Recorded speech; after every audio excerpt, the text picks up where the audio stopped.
Hello, welcome to Table Goth. We are a group of tabletop enthusiasts and gothic aficionados.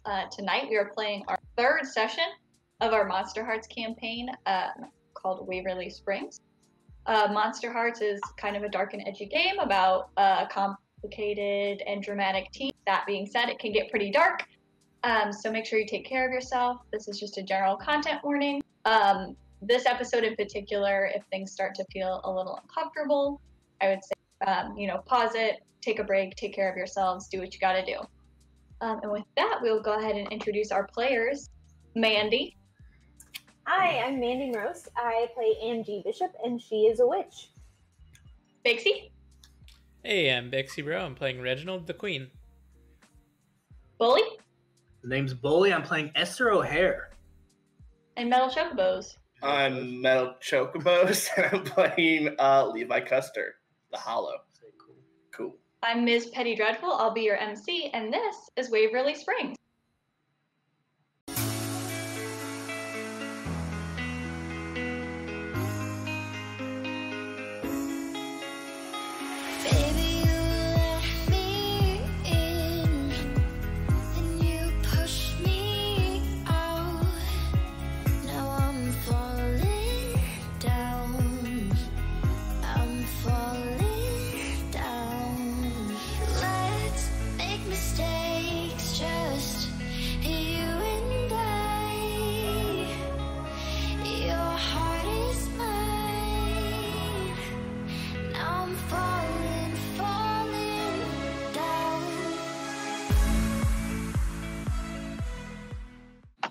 All right, so last time we planned some pranks.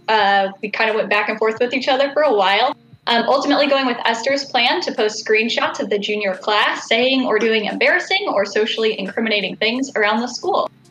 Esther and Reginald went head-to-head a couple times trying to take over the execution of the prank, resulting in Reginald, his crew, and Amber, the head cheerleader, downloading the app ORED because of some hypnotism and some solid turn-on rolls that Esther had. Esther got a picture of Reginald and Amber getting a little friendly.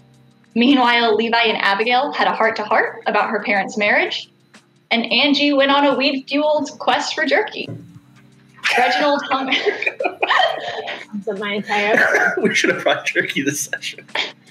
Reginald hung around for a bit to do some more planning before heading back home and having a conversation with Ethan about how being seen with Esther might be bad for all of their reputations. Esther, Angie, and Levi left the party together and picked up a lurking Freddie on the way out and decided to have an after party at Esther's house. Angie cursed Freddie so that he couldn't lie while Esther and Levi made some nachos. Levi confronted Freddie about his locker conspiracy board, and Freddie confessed that Mayor Evans seems like she might know too much, and that he's been trying to suss out what exactly is going on at Town Hall. Esther and Angie shared some sexual tension and a kiss that quickly turned awkward. Angie and Levi left, and after that, Freddie and Esther hooked up. Angie had a little hiccup getting home, running into her dad, but she and her grandma were able to cast a spell to erase her parents' memories. Levi took a detour to Angie's grandma's cabin in the woods to check it out, but he didn't find anything other than a feeling of missing something. They all returned to school the next day, spending their English class talking in different groups amongst each other. Freddie passed Esther a note, but Esther played it off to Amber, earned the condition overbearing in the process, adding it to her long list of conditions. After class, Reginald was confronted by his English teacher for what seems to have been a mix-up with his final paper. Everyone decided that they wanted to talk to Abigail, and they began investigating her missing parents. Reginald got into Coach Abram's computer, got a list of juniors to start his phishing scam, and found an email that connected Levi's mom and Coach. The group went to leave the office, but were stopped by a very disgruntled-looking Coach Adams coming back from his office. And that's where we'll pick up. So you're all, with your various information you've gathered, coming out, you see him. Same clothes he was wearing on Sunday for detention, looking very worse for wear. And he bumps into you kind of surprised. what are you kids doing in here? Shouldn't you be getting back to class or? I'll push Reginald forward. Yeah, look at Reginald. Abigail's with us, right? Mm-hmm.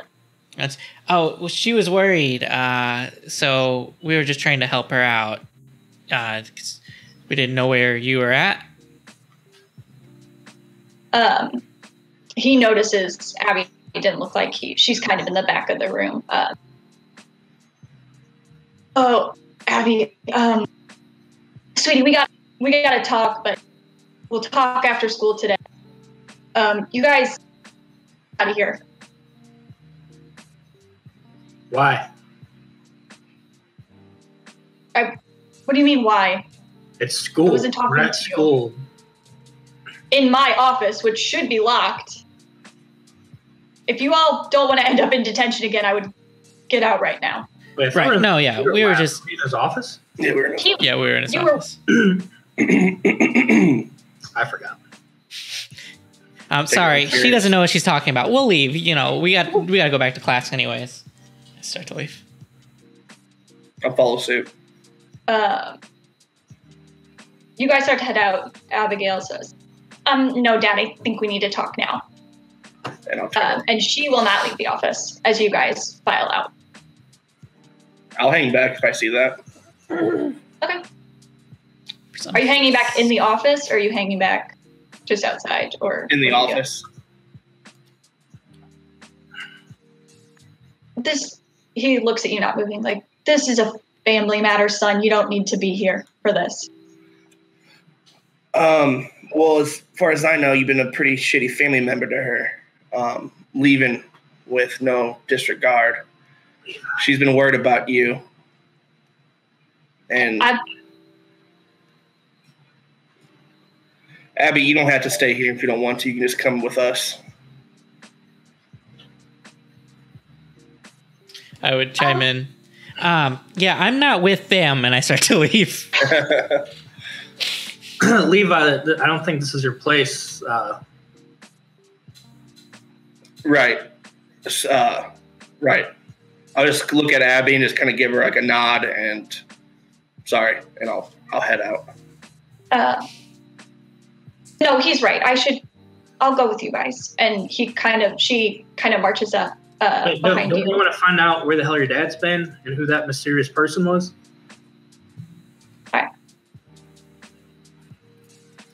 I just wanted to say thanks for sticking up for me, Levi, I guess. And then, No feeling problem. unwanted, she walks back to the office. No, And the door kind of want her to talk to him so she Yeah. can find out what's going on, and then we'll find out from her. All right. Sorry. It's all right. You're pushy. I'm sorry. Overbearing, It's some fine. might say. Pushy's one of them. I gave him pushy last time too.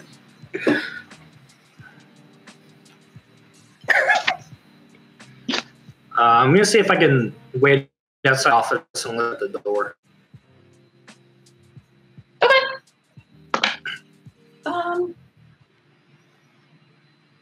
That should be easy enough. I don't see why you would need to roll for that. There's not like it's like one of the school doors that doesn't have a very big window or anything.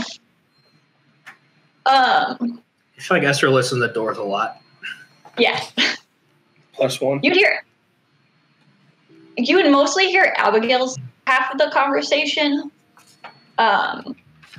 because it seems like Coach is deliberately whispering and trying not to be heard by anyone. Here. So you don't know where Mom is, and what? I'm just supposed to believe that you weren't just like off running around at your mistress's house, or? And there's a slam on the desk. Jesus Christ, Dad, get it together. What? So your wife goes missing and you have nothing to say for yourself. You won't say where she is. You won't explain anything to your daughter. You won't even tell me where you were. Just that we're in trouble. No, I will not be quiet.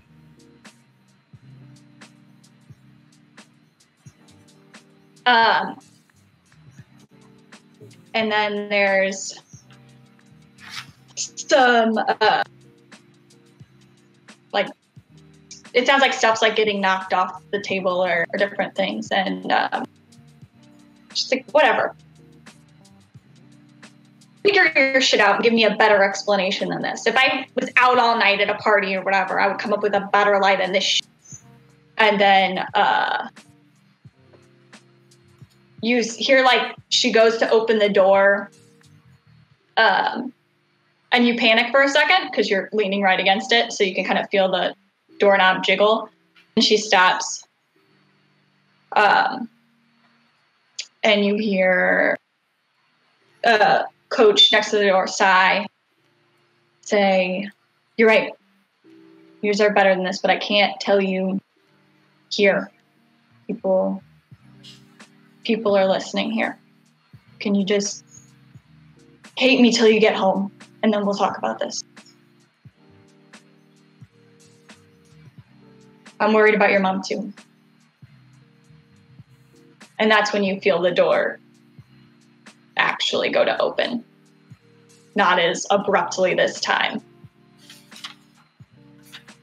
And I guess unless you just want to move to get out of the way when you feel this. I'm just going to make it look like I was casually walking by. I want them to know that I heard. But I'm not going to be like at the door when they open. Okay. Okay. Do a keep your cool. I think this is a good spot for that. Nope. You do not keep your cool? I do not. Mark some experience.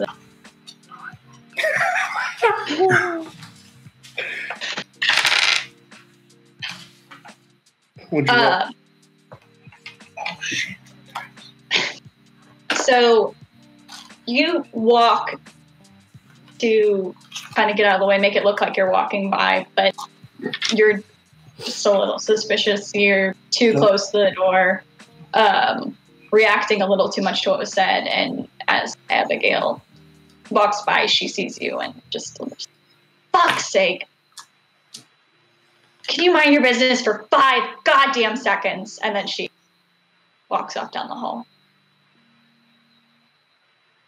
Clearly very irritated. Well, talk about overbearing. Talk about keeping it cool. Okay, I'll go catch up with Levi.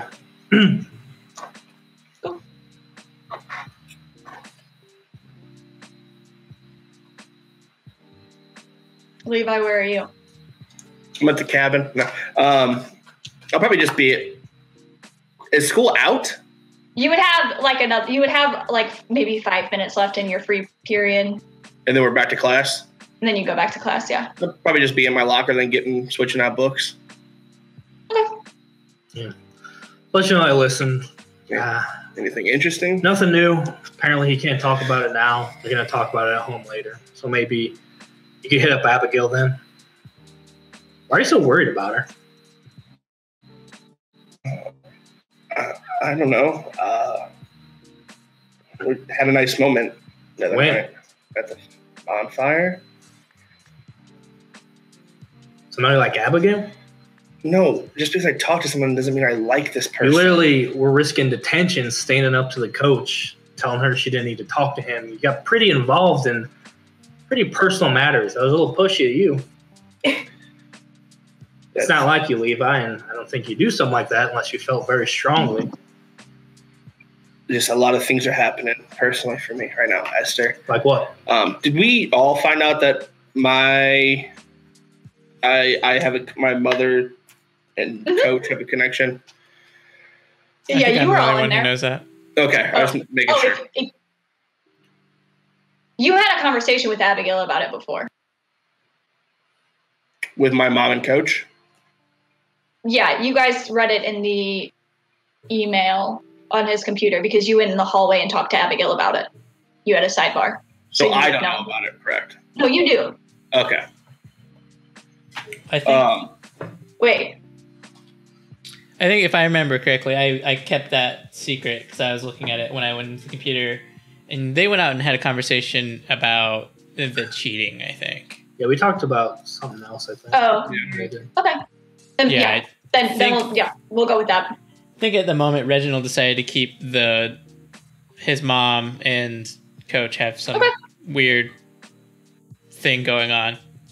Okay. I think Reginald was waiting to tell his friend Esther about it later. They're great friends, so that seems in character for both of them. What Esther and Reginald the best? I wasn't really saying to coach for detention. I mean, I voluntarily did detention last time. Detention's not a big. I'm not threatening anything. It's not a big deal to me. I just want to make sure she was fine. She was flustered. I know how it is being confused. So I got to get to class. I'll slam my locker door, and I'll head to Acting 101. All right.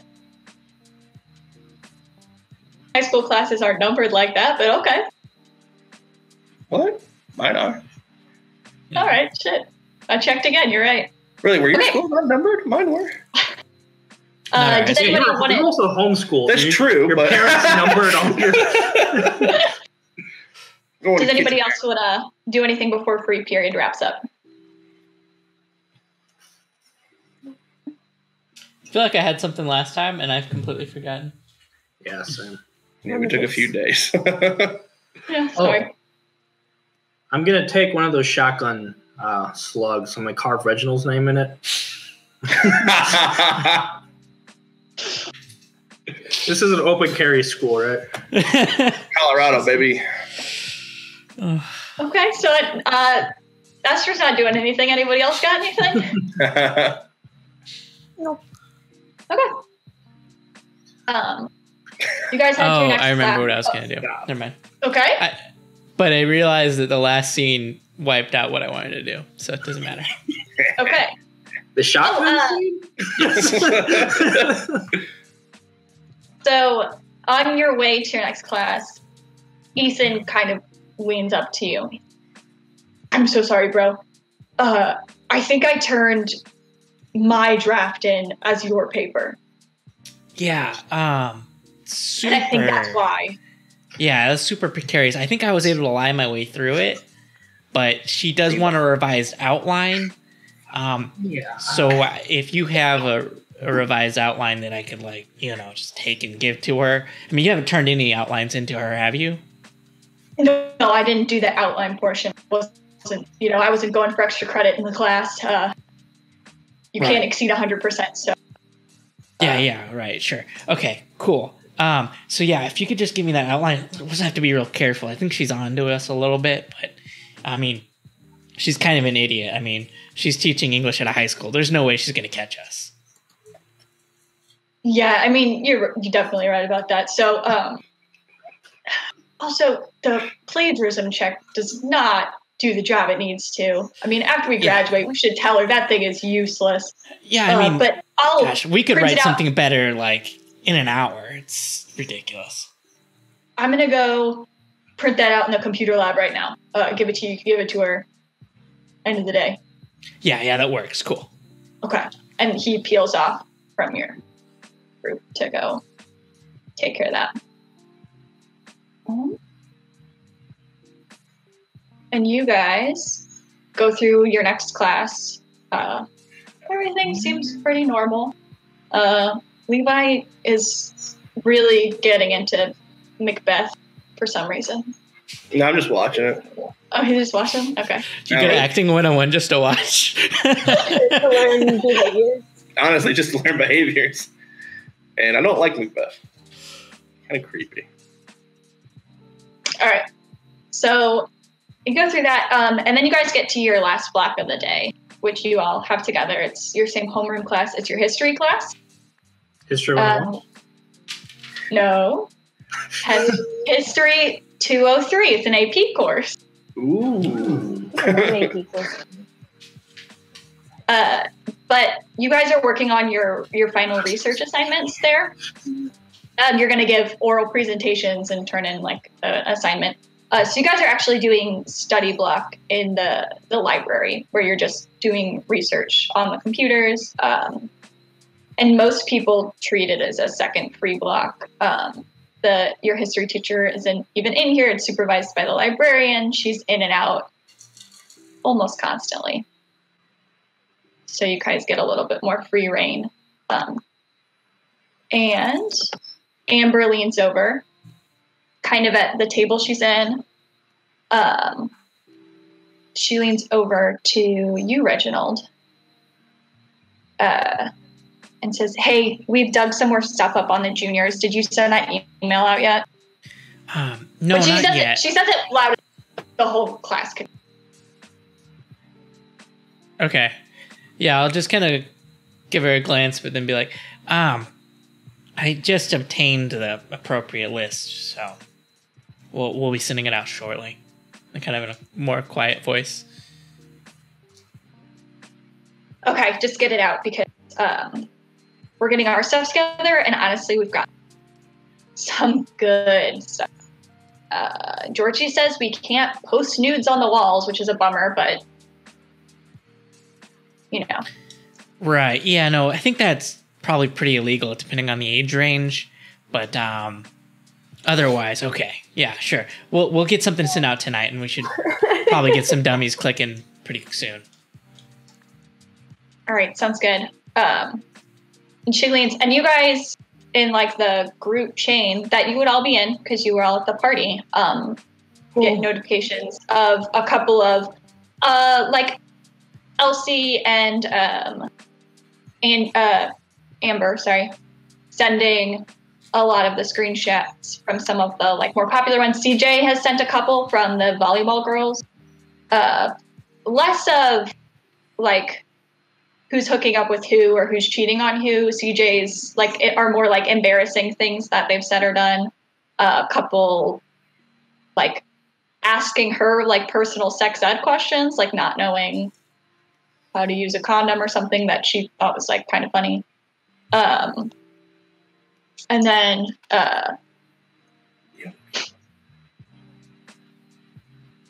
so people just start sending them in to see those, and you guys can all get those on your phone.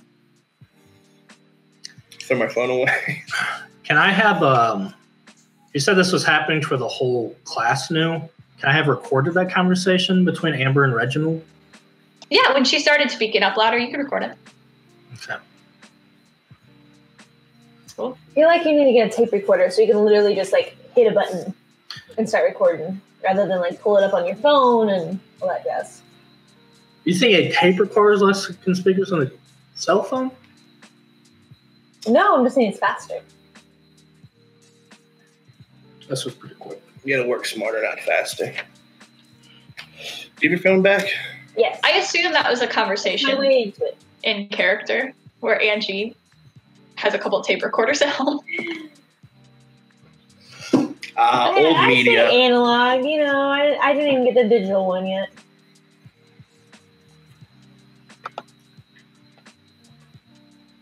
Okay, so I have a bunch of gross pictures on my phone now. Picture screenshots, a couple videos that were pulled off people's like people's Finstas. Does anything reflect on any of us? Or this is all just juniors, right? It's all juniors. Right. So far it's pretty Mild. as far as like a group chat has gone. Time will tell if it will stay that way. Do you think we could go ahead? Do you think someone can take me out of this group chat? I've already hit alerts. Just hide alerts. Okay. It's very easy to take yourself out of a group chat. I can show you. I'll just turn off the alerts in that way in case any like new planning stuff comes up. But if something happens and you get in trouble and they see you're in the group chat, you're going to be liable for that. I go on there and click around until I get out of the group chat. Good thinking, Esther. It's looking out for you. Thank you. That was a genuinely nice thing Nestor did. Yeah. It's Angie's birthday. That's fine. Underlying motives. Okay. So after a moment, Principal Evans comes in. Cheater. The librarian Your librarian's still gone. She went out to go take care of something. She comes in and she's like, things have gotten a little rowdy where people are laughing and looking at their phone. I presume that this is all very important and vital to your research. Nobody says anything for a moment. And she has like the look where she just kind of glares. And then people kind of turn around and refocus back on their stuff. But kind of meets her gaze. Before Principal Evans rounds a corner in the library behind a couple of bookshelves and sort of heads back to a corner. All right, sorry about that little bit of technical trouble, but it should be fixed now. So we left off, you guys were in the library gossiping, and Principal Evans had just walked in, rebuked you guys for not paying attention or not getting your study hall done. Glared at the room. People seemed to respond in fear and go back to what they were doing. Whereas Abigail locked eyes with the principal and stared her down as Principal Evans walked around the corner towards the back corners of the library, going through the bookcases.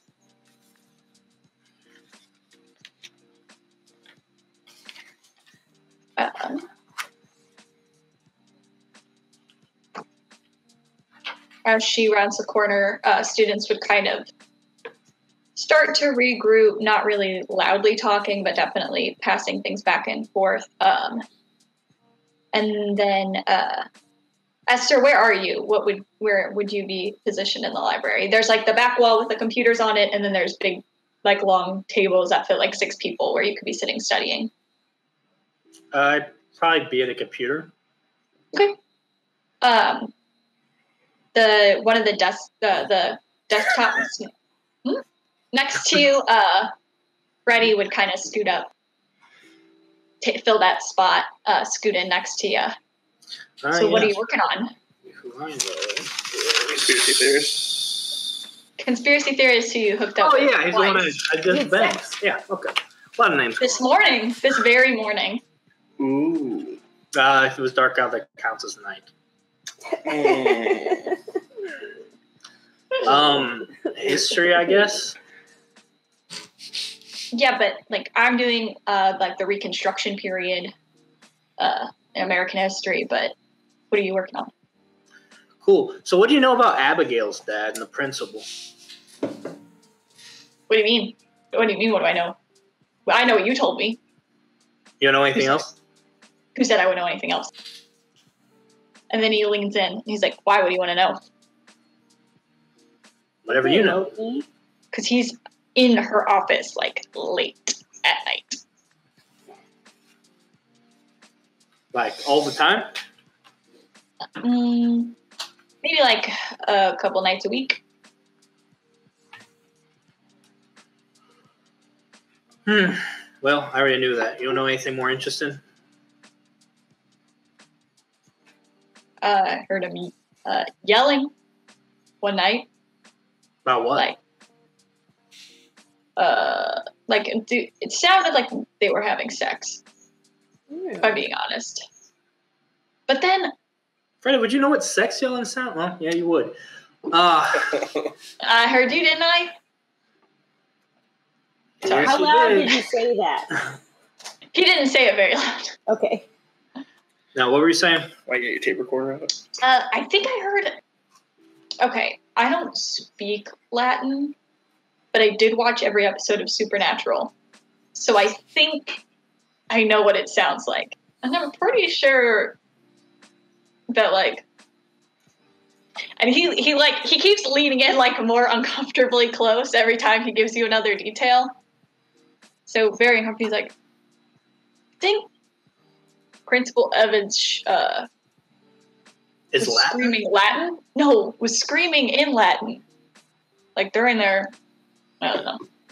Not here to kink shame the principal. Isn't Latin, that's like church speak, isn't it? Yeah. And like, Do they go to church? I don't go to church. I don't I don't. Not you. And maybe You don't go to church, do they? Is the coach and principal? Do they go to church? I think. Hey, Angie. Can you help us with something real quick? We're in the library. What do you mean? Come here. Close our books and scuttle over there. Does the coach and the principal, do they go to your church? You would see Abigail's family there every once in a while. They're like Christmas, Easter, and the occasional odd Sunday. They're like Abigail's family is like the holiday church people. They go there on just holiday services. Yeah, so like normal. So, do you all speak Latin at your church? No, we're not Catholic or anything like that. Is there a Catholic church in the town? So the chapel. Or is there just that one church? There's just one because it's a small town. You would know that. Well, you might not, but Angie would probably know that used to be a Catholic church. It was a French town, so it would have been Catholic before. I mean, like the chapel, it's now a Protestant, as you know, Southern Baptist. But before, because this was a French settlement originally, the trappers were here, so they brought Catholicism with them, and so the church was a Catholic church originally. Okay, and y'all just forgot Latin? We don't use Latin. Not even for like, when you're really feeling the spirit? They don't speak in tongues in the Southern Baptist church. That's Pentecostal. Are you not paying attention at all? In what? We don't have... In world religions. Sophomore year. Come on. No. I failed that class. Well, I thought you would have picked something up, but okay. So is Latin usually like... I don't know. A good thing or a bad thing? I mean, it depends on who you ask. But really, I mean, Latin isn't just a religious thing. It's like an old tongue, like an ancient language kind of thing. Yeah. So wait, they use it in Supernatural? When do they use it in Supernatural? There's like demons and angels and stuff, and they use it. Who's using it? The demons or the angels? It's very important. I would say both of them do. It's an ancient language. But I think it's like if you want to summon a demon or banish a demon, they use it.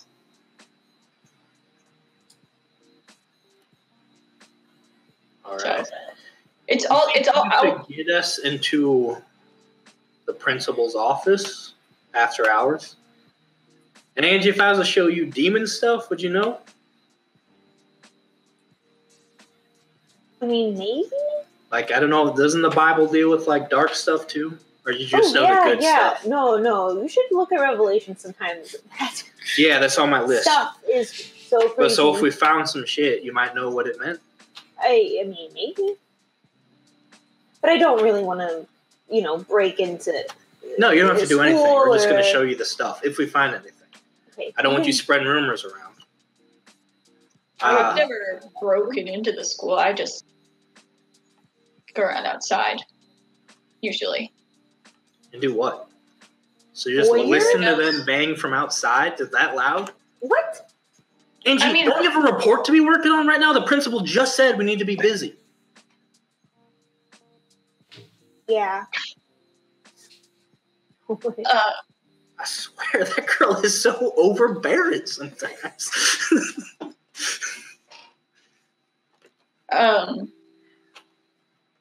No, I mean... No, you're right. No, breaking in, that'd be crazy. All right. Well, you've been a lot of help. Thank you. Yeah. You're welcome. What was I helping? All right, I gotta get back to work. All right. And he turns and starts pulling stuff up on the computer. Okay.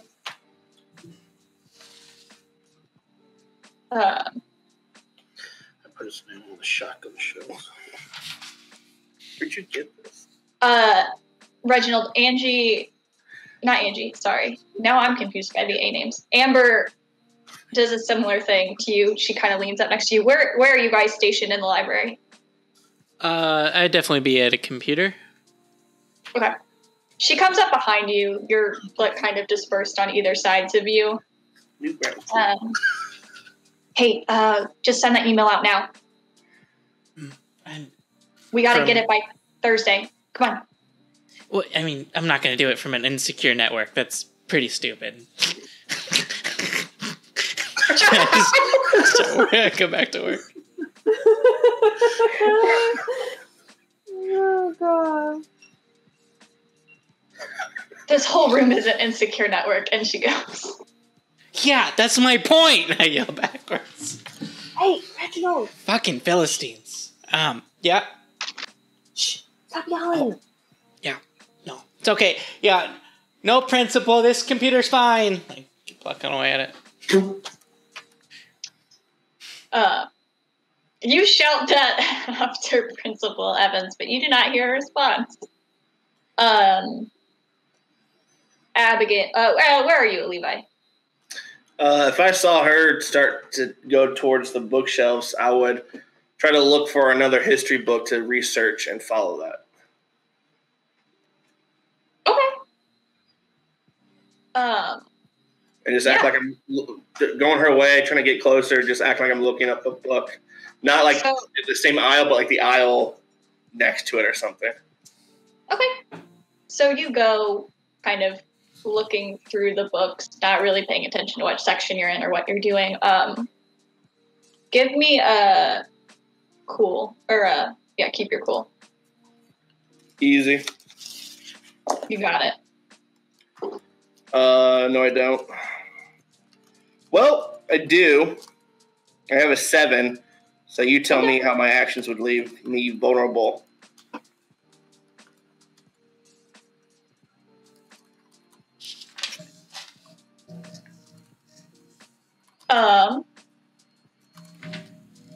Okay. So, you follow, pull a book off and peering through the hole you've just made in that shelf to the other side. You see one of the shelves. She does the classic pull a book off the shelf, starts to open. In surprise, you kind of knock your book over, and she very quickly shuts it, and it closes, and she makes her way back out of the room. And as she passes you, anything I can help you find, son? Yeah, I'm trying to find a book on the Civil War, but everything I've found so far has just kind of the same information going on and on. You might want to step out of the fiction section then, and she heads out. I never spent time in this library. And I'll just go to my desk. Don't you sip like that.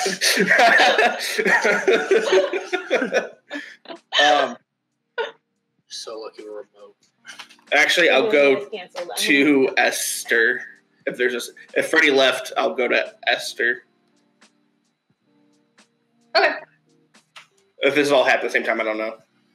Yeah, that he would like scoot back over to what he was working on. Okay. So you could slide in there. Hey, you like peeking into other people's business? No. No? Okay. Who told you that? I just... Tell me. Who said that? Who's talking about me? No one said it about you. I just thought that you're always interested in parties and what people are up to and stuff. I mean, I like to be well informed about what's going on. I wouldn't say I'm peeking in other people's business, but why? What happened? Here. Come over here. Somewhere. Levi, that's going to look really suspicious. Oh, like you care about that. There's nothing I care about more than how I appear to my peers. All right, then forget it. God, if you're going to be such a baby about this, all right, let's go. But if I don't finish my horse report, you're in trouble. I think this is going to be better than a horse report. Okay, you've read my report, and I found a lot of really interesting information about horse racing. Okay, let's go. Should have went to AMG. Yep. I'll just take you to like a desk where we can just sit alone. It would be hard because it's basically big community tables, the wall of computers. You could get behind a bookshelf if you wanted to be alone, but it's not like there's like desks. Sure, we'll do a bookshelf, but not by the bookshelf. Okay. Levi, I swear to God, if you're bringing me back here to kiss me. What, you got me? What'd you have to show me? It's not here. It's just I need to tell you something. I just was tracking principal. And maybe my eyes didn't see correctly, but I'm pretty sure there's a secret passage in this fucking library. Have you seen Young Frankenstein when they open the tilts? I know you've tried showing me the movie like 3 times, but it's a good movie. It's a good movie. Levi, just because it's old. Levi, it's an old movie. It's black and white, but it was made in the 70s. That's old. Okay, there's a secret bookshelf here? Yes. Where? I can show you, but she caught me watching it, so she knows that I know. Was she still in here? No, she left. Here's what we do. I think we need to come back to school tonight anyway and take a peek in her office. For what? Demons. I want to make fun of you, but I just said that there's a secret passage in our library, so I can't really. Yeah, so a lot of things are making sense right now, aren't they? No, they're not, which is what makes sense. Not that I've been snooping, but I may have come across information that she's doing. I don't know. A lot of late nights have been happening in her office between her and the coach, and you know more about that, right? To protect Abigail. So jealous? No, Levi, I don't have a jealous bone in my body. You know that about me. All right.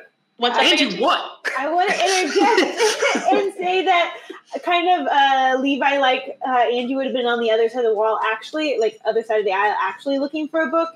And here you guys talking about demons and late night rendezvous and things that she kind of missed, and just like drop some books too. And like you can see her peer through, like shocked, like just scandalized with what you guys were saying, like, what are you guys talking about? Get over here. Get in this aisle. She picks up the books and shoves them back in and pauses to think about putting them in correct order, but leaves it for another time and goes around the... Angie, if you're coming back here to kiss me, I swear to God, I'm actually trying to work on a report right now. What'd you do? Stop her? I would like to roll to keep my cool on that. Just because of the last time kissing was brought up with...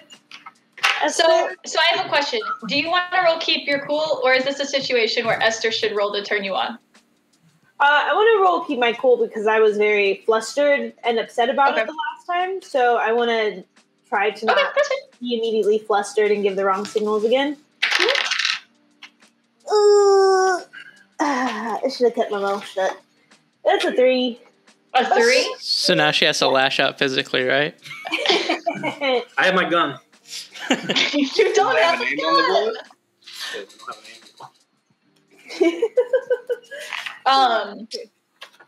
Yeah, so Angie's entire face goes bright red when you say that. And any other thing that... Angie, I was joking. You actually came back here for that? Jesus, woman. But yeah, we're not talking about anything that's your business, although we will need your help later. So I guess it is your business? Well, which one is it? Do you know Latin? I don't know Latin. You didn't ask me to translate a Latin text. If you don't know Latin, then we don't need you. She already knows too much. Who? Angie. She has to be a part of this now. Angie's trying to be a part of a lot of things lately. I don't know how I feel about it. Like what? But look, you're the only one who knows all this religious stuff. So we might need your help. What?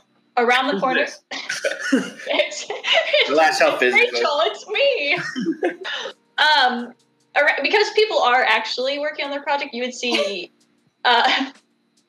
Ethan walk past and kind of spot you guys, and just with his books, head over back to the table where Reginald is, and he would just kind of lean in and go, Hey, Reg, our new best friends are all walking behind the bookshelves. As soon as that can't be good. If he got anywhere near us, I would sort of like push Levi away, sort of flirtily, and be like, "Levi, it's enough. I actually have work to do."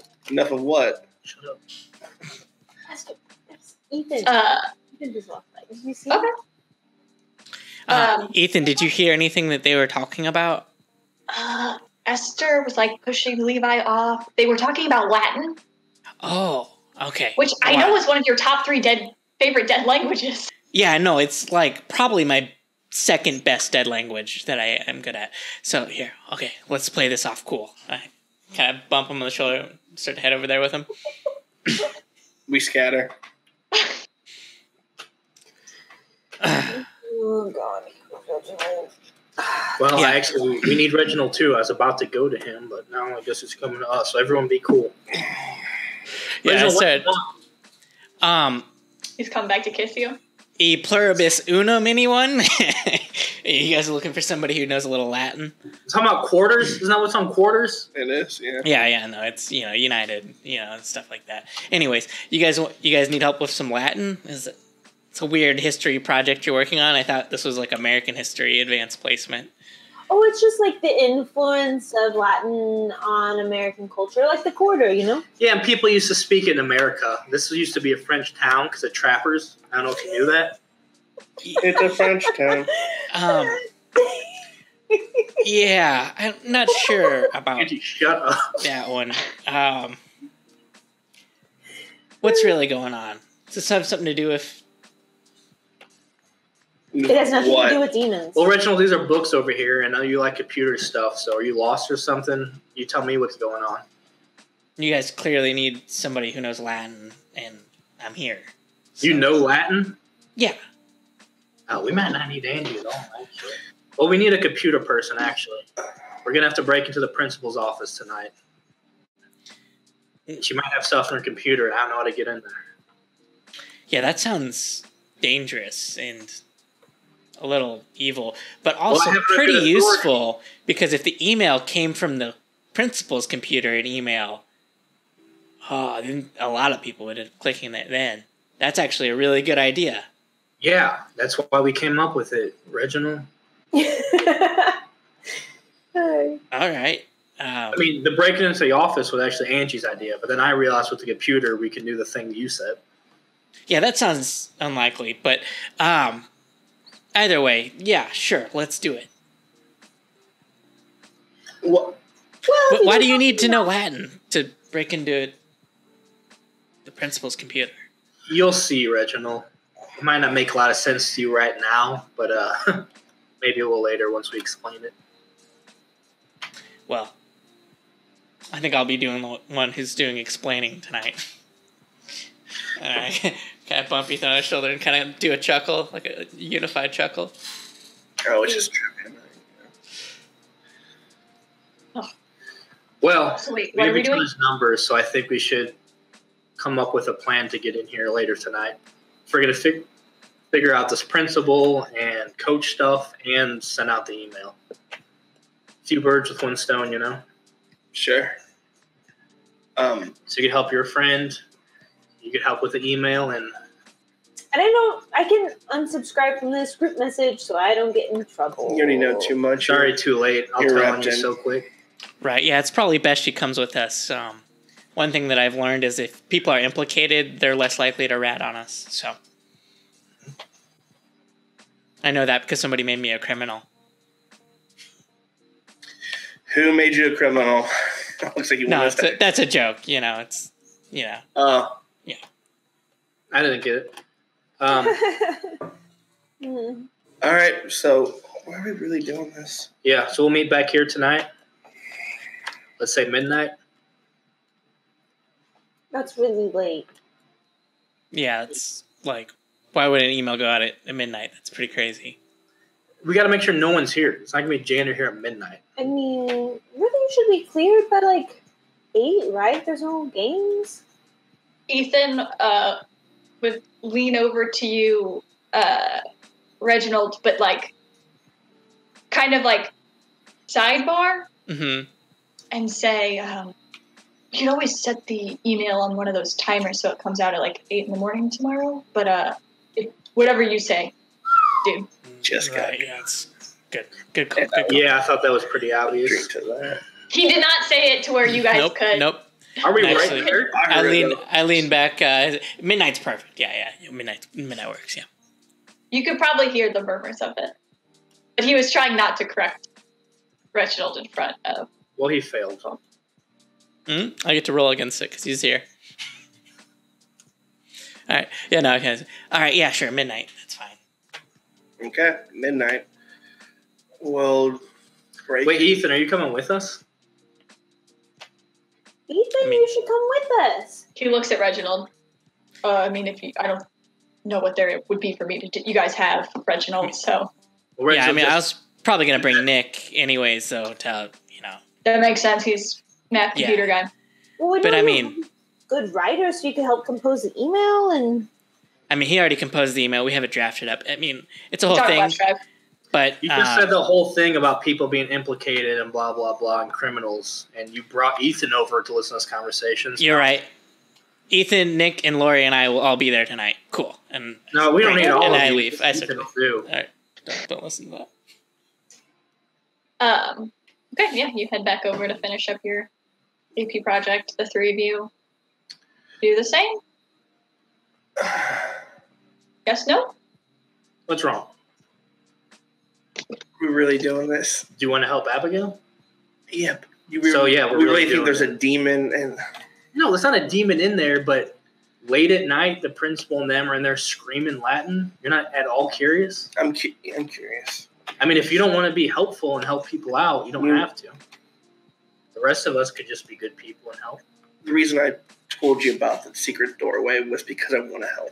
Yeah, but Secret- don't tell. In You're not this supposed to tell the others about that part. first part, is it?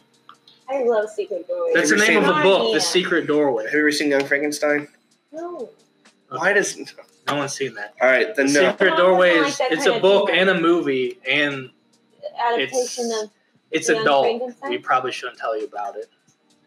Like sex and stuff in it. The Secret Doorway, I mean, you can use your imagination what the Secret Doorway actually is. So we don't need to tell wasn't- you anymore.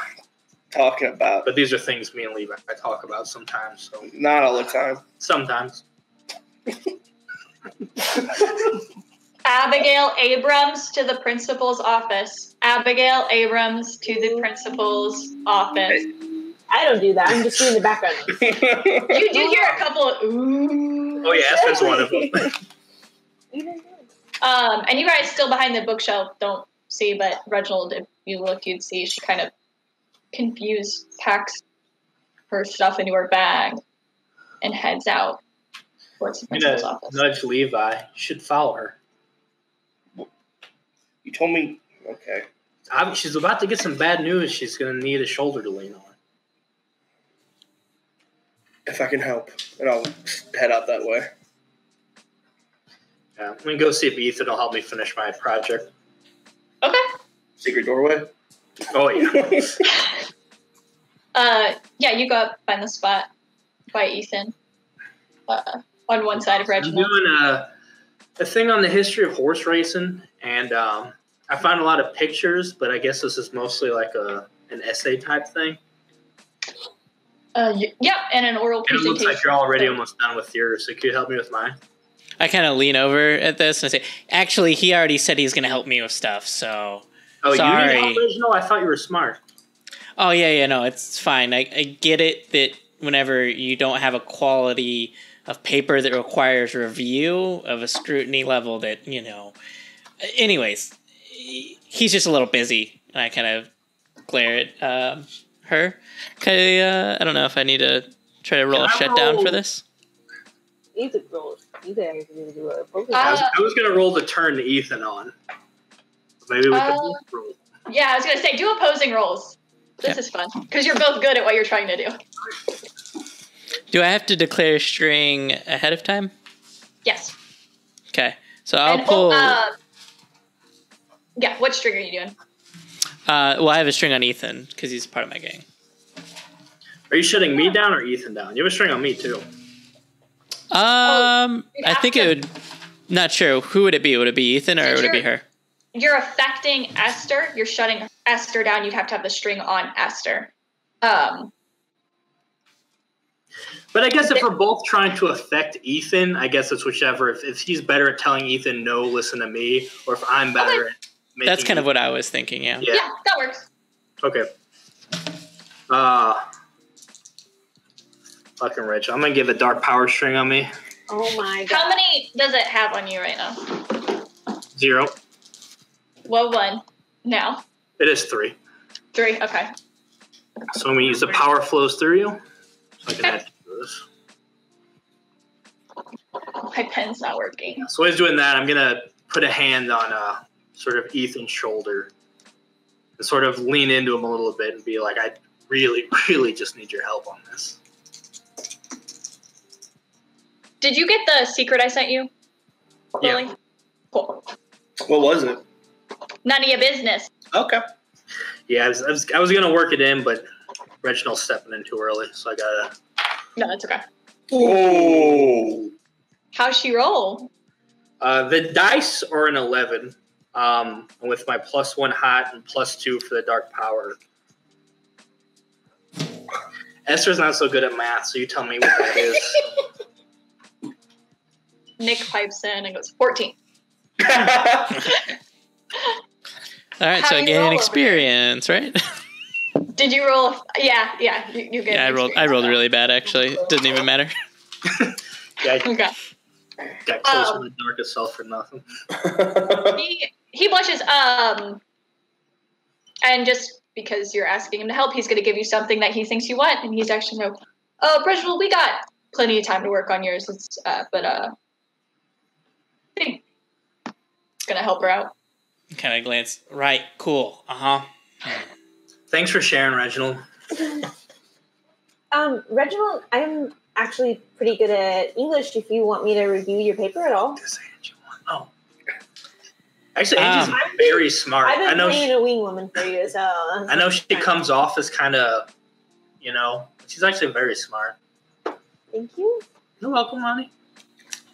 Kind of glance. I say, yeah, sure.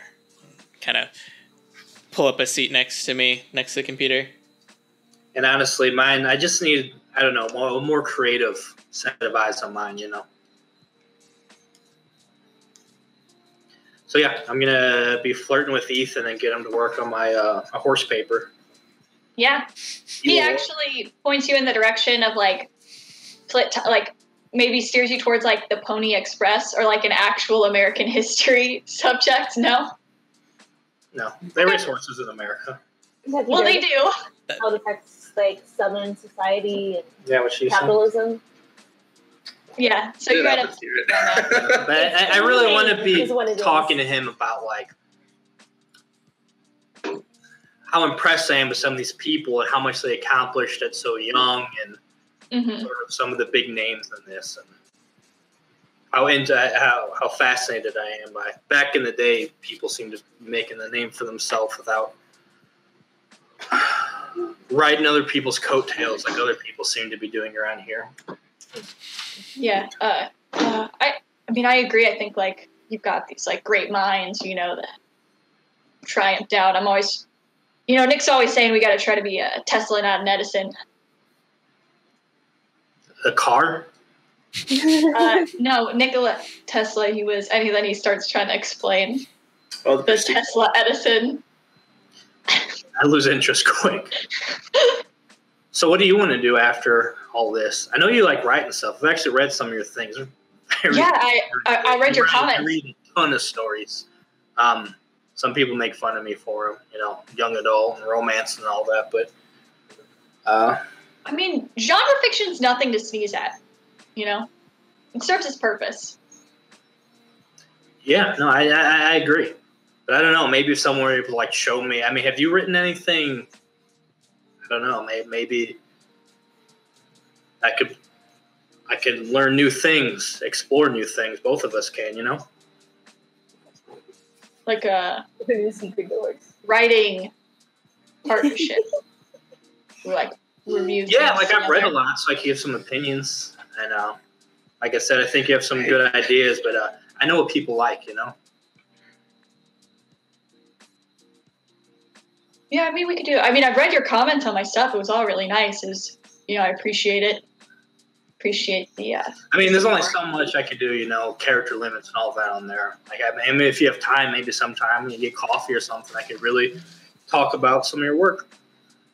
I mean, if you have time. I know Reginald keeps you on a short leash. I mean, you rolled a 14, so yeah, I'll definitely go on a coffee date with you.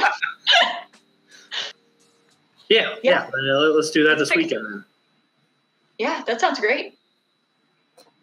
Cool. Yeah, I'll just be kind of tracking all of his emotions and thoughts towards this. Kind of keep a beat on him. He seems excited, like that she took an interest in his writing, and the stuff that she said about people like making stuff out on their own seemed to like really stick with him.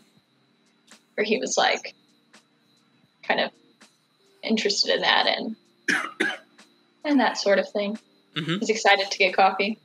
But he does think about what you said about kind of Esther, not wanting to be around, and he's like a little afraid of that, you can sense, but right now he's like more excited about the girl hitting on him and flirting with him. Yeah. That kind of won out. Levi, you trail Abigail out of the library. Mm-hmm. And she kind of hears you after the second. What are you doing? I was trying to do it, like, give her time. I was hoping not to. Oh, okay. Oh, yeah, that's fine too. Then, yeah, she walks and you kind of trail behind. And then I would let her go into the office, and then I would, like, tie my shoe outside the office, try to listen in. Okay. Yeah, you would. You would hear Coach. It doesn't look like. I mean, you can't see super far. The glass door, like, you could see to the principal's office itself. That's, like, way back in there. You don't see Principal Evans in there. It sounds like the secretary made the announcement. But then you would hear Abigail go, "Oh, my God, Dad, what are you doing?" And then you see her kind of get dragged back by her dad into the principal's office and close the door. I'll open the door and just like, I don't feel too good. I think I need to call home sick. Can I take a sick day? And I'll yell out, try to like opening doors, and I'll try to open the principal door. The secretary, Mrs. Wilson, would kind of look. That's she's in there too? Yeah, she's still in there. Okay. Looking for a trash can. Yeah, that's not the nurse's office. Do you want to phone your mom? Yeah. Let me phone. Yeah. It's not. That's what. And I'll.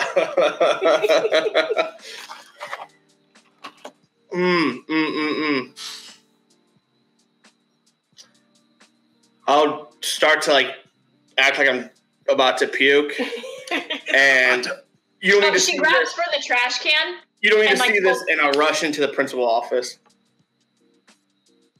She goes back. You go in there, and the scene that you see is Abigail in the chair, Coach Abrams sitting at the desk. The room, you've maybe seen it before, maybe you haven't. Levi probably hasn't ever been called into the principal's office for any reason. Big bookshelf on the wall. Lots of like books on like leadership and like being a good role model or a good manager. Nice like mahogany desk. But generally like very clean. Nothing stands out. There's a big computer monitor on the desk. A couple papers stacked and organized very precisely. Coach looks up and sees you. Actually, no, he doesn't grab anything off the desk. Can I help you, son?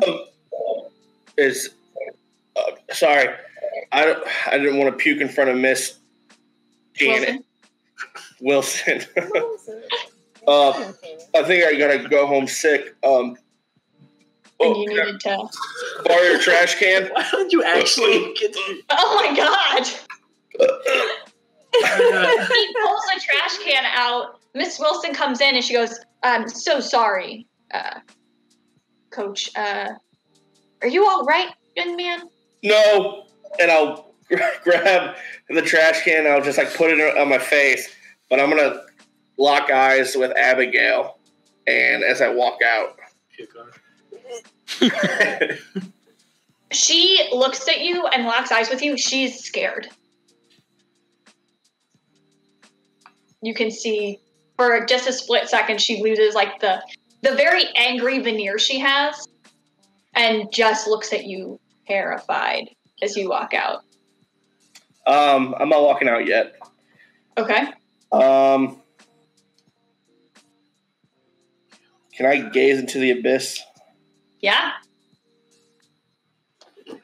What I'm looking for is why is she scared, I guess. Okay. Roll for it.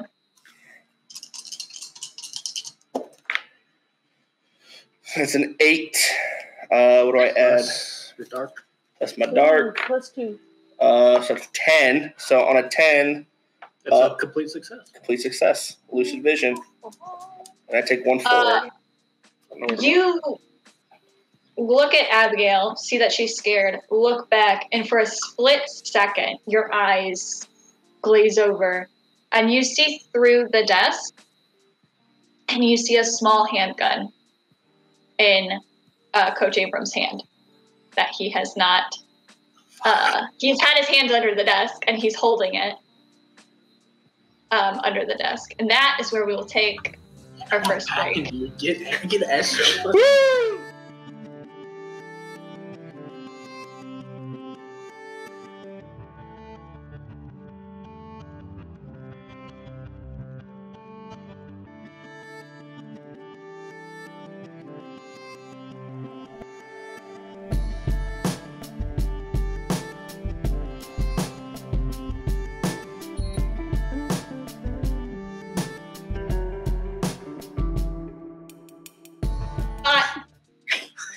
I'll allow it because it is your birthday. Dark Knight. Welcome back. When we left off, Levi clocked a gun under the desk. So. Still on me? Yeah. All right. As I'm walking out, I'll follow Miss Wilson Wilson? Yes. with a trash can. And as she leaves, I'll slam the door and lock it. Okay. From the inside? You from the inside. And Okay. I will Get shot. lash Get shot physically. I will lash out physically. Okay, go ahead and roll for that. Hey, Zach, do that thing. Oh, Thank you. did too late. Ooh. 8. Okay. So I harm them, but I choose 1. You pick the Okay. negative volatile when you're like a hunky hollow? It's negative and volatile. It's different for me. He's got no bones, he's hollow. I'm saying you should have picked Yeah. that. Yeah, but I want to be hot. So what do you do? All right, he got an 8. I know, but he has to pick one. Mm-mm. Will you count me in? Marks in my toe. I'm gonna give it to Copyright I'm a- strike. I know. What is this song? It was less than 10 seconds. We're it's too messy for this scene. Keep it feral. What do you do? All right, fine. Fuck it. I'll do Darker Self. Ooh, read your darkest self. Because I don't want to hit mine twice before anyone does that. You want All right, my Read it. Darker Self for Levi Custer is your body is a prison. You don't belong inside of it. You need to put it in harm's way and make it suffer, just like it's made you suffer. There's got to be a way to cut yourself out of it. You need to meet your makers. You hold them accountable for what they've done to you. To escape your darkest self, you must come to see how someone else feels more trapped than you do. Well, that could be good, especially with Abigail. Very good right This now. could be real fast, or it could be very drawn out. But also, he has to put himself in harm's way. So Yes. So I got the gun. okay. So what are you trying to do? He's sitting at the desk with the gun in his lap. You are causing harm. Yeah, I'm gonna throw the trash can to distract, and then run and just fucking Just grapple throw him. the trash can at him. That'd be hilarious.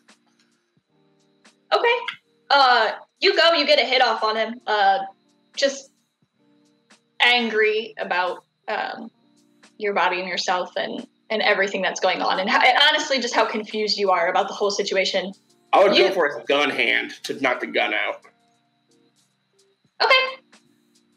if possible.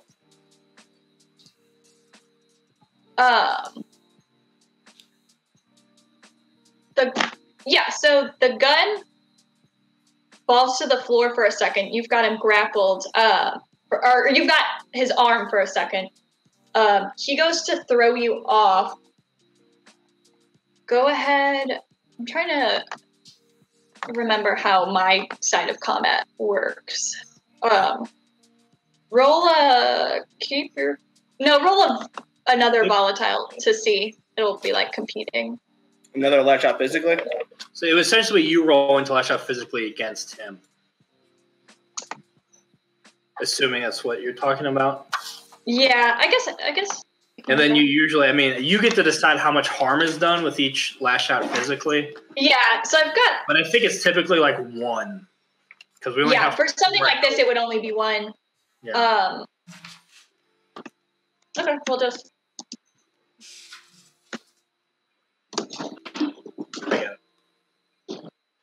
I wish. Hey, that worked. 7's was success.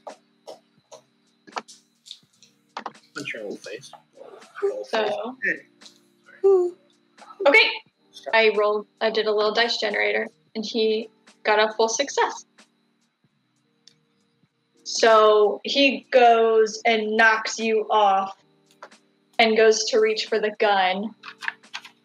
As he does, he's like, I'm not trying to hurt anybody here. And when he says that, you hear sirens approaching. Does he take any harm? Do I take harm? Yes, you take one. You take one harm. Sorry. So you take one harm. You're on the gun. He's going for the gun. And there are sirens in the distance. Up in the... as you locked the door, you heard like the rattling of the door shaking for a second, and then you heard the phone ring. And you didn't hear the conversation. You were going for the hit, but you heard that. And you would hear over the intercom upstairs, or down the hall in the library, we are on a hard lockdown. Please follow drill procedures, etc. And you guys alone, unsupervised in the library, what do you do?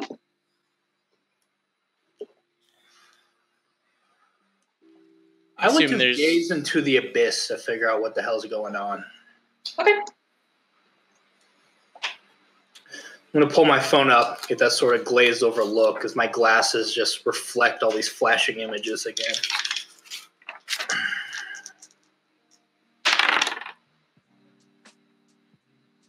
Uh, 9. Okay. So you see it, but it's a messy version of it. Yeah, and mostly trying to get a feel for it, because I know I just sent Levi, because I'm the one who told him to go follow Abigail, and now something crazy happened. Mostly just sort of worried, trying to get a sense if he's okay and what's going on in that regard. So, yeah, you have those flashes on your phone. Levi and Coach both like alone in like essentially like a ring.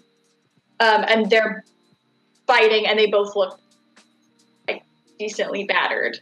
So that's kind of what you get. It's confusing, but that would be it. The edge of the ring, you see the bookshelf that's in Principal Evans' office. What are the other? two of you doing? Are the doors to the library closed? So you guys have had like essentially drills for what a hard lockdown would mean. There's not a teacher in here to like remind you or try to keep everything on track, but a couple people, like Amber is mostly useless. She and Elsie are kind of freaking out. Connor has gotten up, no hesitation. He's the first one up. He goes and kind of latches the top of the door and is like, come on guys, we gotta, and he's pushing a table up against it, like long ways to cover the window. And then he's got people pushing another table up to secure that. Can I roll like a keep my cool to try to help? I want to also be like a leader with Connor in the situation. Yeah.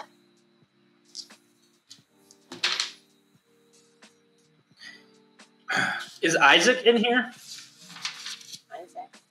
Isaac is in here, and he's helping with it. So well. I have he's 7. A 7? Mm-hmm. Okay, you go. You're helpful enough. You come off poorly, though. So you're not super strong or helpful and are kind of just a little bit in people's way, especially trying to take like the leadership role when it's like somebody's already told us what to do. You don't need to be directing people.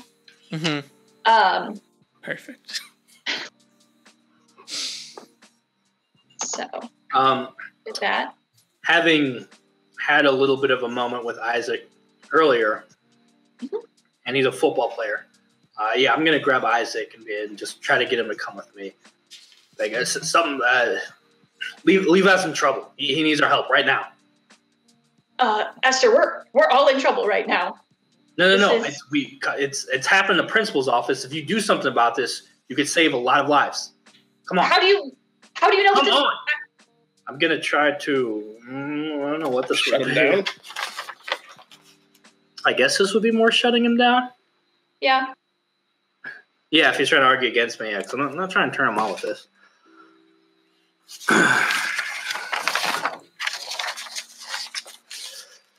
Leave us in trouble. Oh, man. Dark How parts. many strings? Is that 4 strings?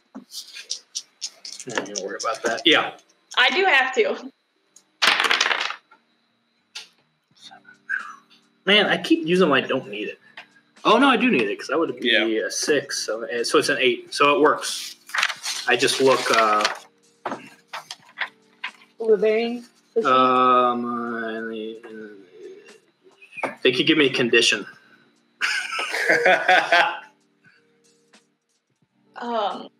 He's gonna give you the condition crazy. Ooh, the other C word. Yeah. Ooh. Don't like It's it. high school, baby. It's Ooh. Dude, she was great.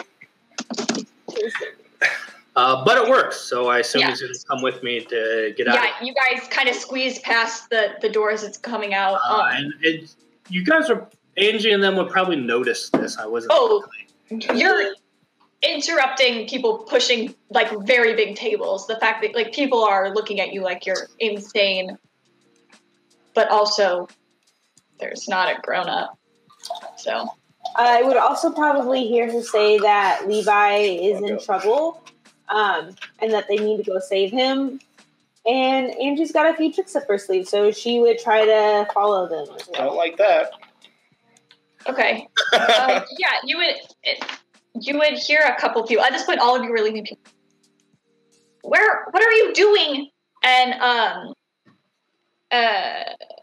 Brittany specifically would kind of ineffectually call after Isaac, like, don't be stupid, Isaac. Like, this isn't a drill. We need to. And but he's being kind of dragged along by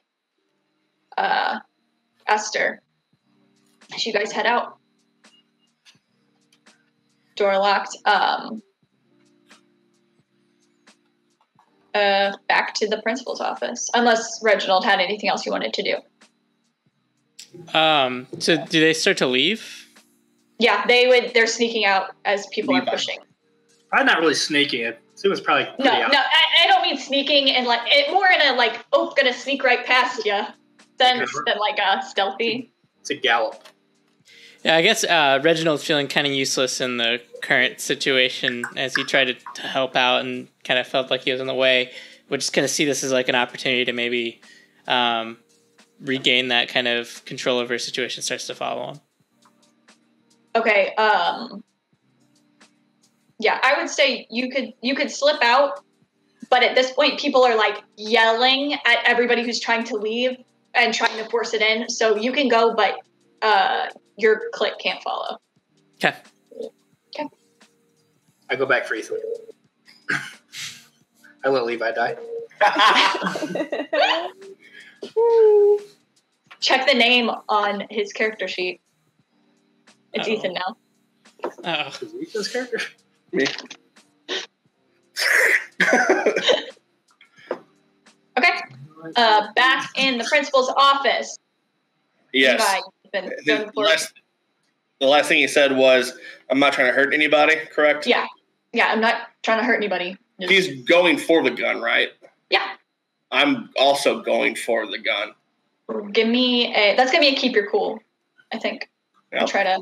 Cool as shit. No, I'm not. Come on. I have a question about mechanics while he's rolling. Yes. For hex casting, I can either expend a sympathetic token during secret ritual or meet the target's gaze, chant tongues, or whatever. Secret ritual, does that have to be done in a secret place, or can that be like just like in general a ritual that is secret to witches? How secret does the ritual need to be? I think if you have the sympathetic token, you can do it without. I think that just negates the needing to speak in tongues and make a scene. Okay. I don't think it needs to be like you need to go to your bedroom and like turn the lights off and do it in secret. I think you could still do it in the moment if that's what you're asking. Yeah, like as long as you have the token on you. Like snatch something of theirs and perform the ritual in the moment. Yeah. Even if it was even if it's just like lighting on fire or whatever. Like I wouldn't have to chant. Yeah. You could do it inconspicuously. Okay. That's what I needed to do. Thank you. Yeah. I got you. I failed. Okay. I failed. I rolled a 6, which was a 5, and so I marked the experience. So. Okay. So he gets the gun again, and he points it at you. And I'll just kind of like next to her. Most people pointing guns at teenagers aren't trying to hurt anybody. And I'll go next to Abigail. And he puts the gun on the desk, but he keeps his hand on it. And the phone rings to the principal's office. I'll answer. No, okay. Esther picks it up. No, not Esther. Oh, interesting. The school janitor, Bully, answers the phone. So he picks up the phone. He says, "I've got 2 kids in here. I'm willing to negotiate." And then he hears something and he hangs back up. Negotiate what?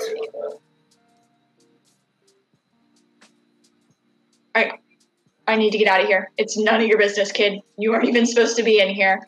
And the parking lot outside, and you guys can see this as you're coming up, is filling with cop cars and people coming out. Well, I think the cops are going to want to hear a story about how the coach put a gun to 2 of the students, one being his own daughter. So tell me what's going on. The cops were the ones on the phone, kid. I don't have to talk to you. And Abigail is kind of wide-eyed sitting next to you. Probably for the first time at a loss for words.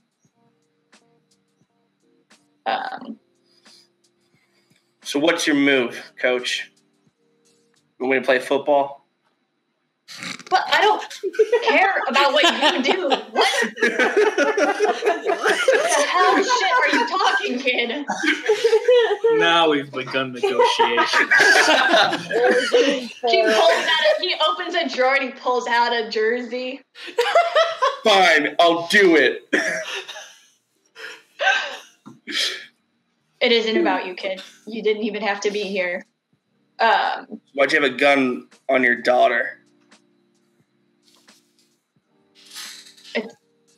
If it's not about me, it's about her. So what's up with her? It's not about her either. It's not about either of you, and it's way bigger than either of you know. So please just stop talking. Is it about principal? Evans? Evans? Is that what you're looking for? It's none of your business, kid. You need to shut the hell up. So then let us go. If there's nothing to do with either of us, let us go. The phone rings. And he picks it up, and he starts having another conversation, which you would assume is with the police. The three of you, along with Isaac, are running up. The office is empty. It seems the secretary's no longer there. And that front door is unlocked.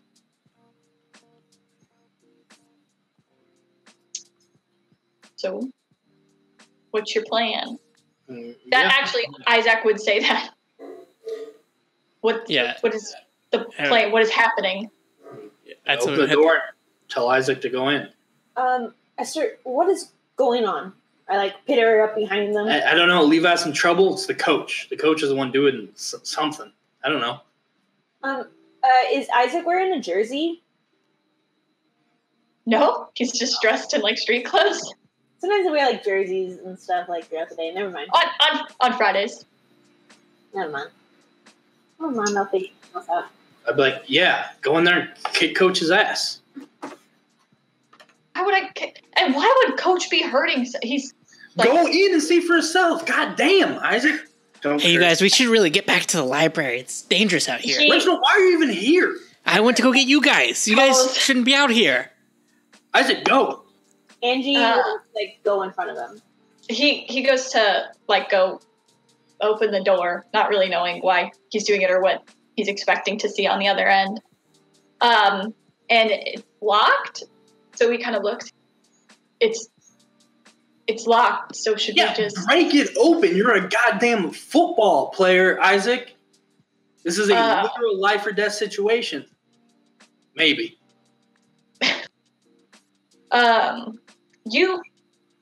Levi can start to hear some of this while he's on the phone, just saying, it's just let me walk out of this building. No arrest, no nothing. And the kids will be fine. Was Angie... And it sounds like he's negotiating. It's a hostage negotiation. He preoccupied? Is he looking at us, or is he looking at the window, looking at the cops? What is he looking at? He's got his eyes on his hand with the gun. Okay. And there's sirens loud outside. Someone has a megaphone who is talking we are release the children. That's kind of trying to talk him down. So it's very loud. You are sitting on the wall with the door, so you can hear it rattle and kind of barely make out what's going on. You aren't sure if he can hear it. Unlock it? Behind me? Or to the side of me?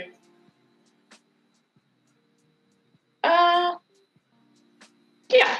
I would say take one because of the noise and roll cool. Just take one. So you add one. Okay. One forward. Did I keep my cool? Yeah. It's a straight roll. He does still have a gun and it is a high stress situation. And you're your darkest self. 6. Just missed it. You fail when you lift your arm up and his eyes flick up and he trains the gun at you for a second and then thinks better of it and he points it at Abigail.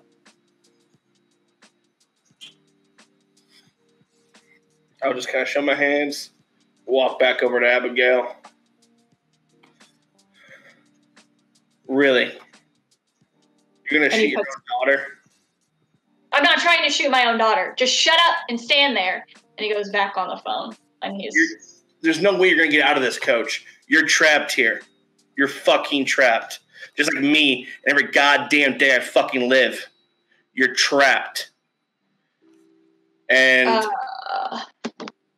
I'm trying to break my darkest self. Okay. Because I need to make someone feel as trapped as I am. You need to make... Oh, okay.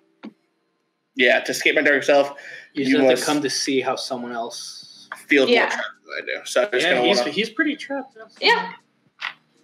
Roll to shut him down. Okay.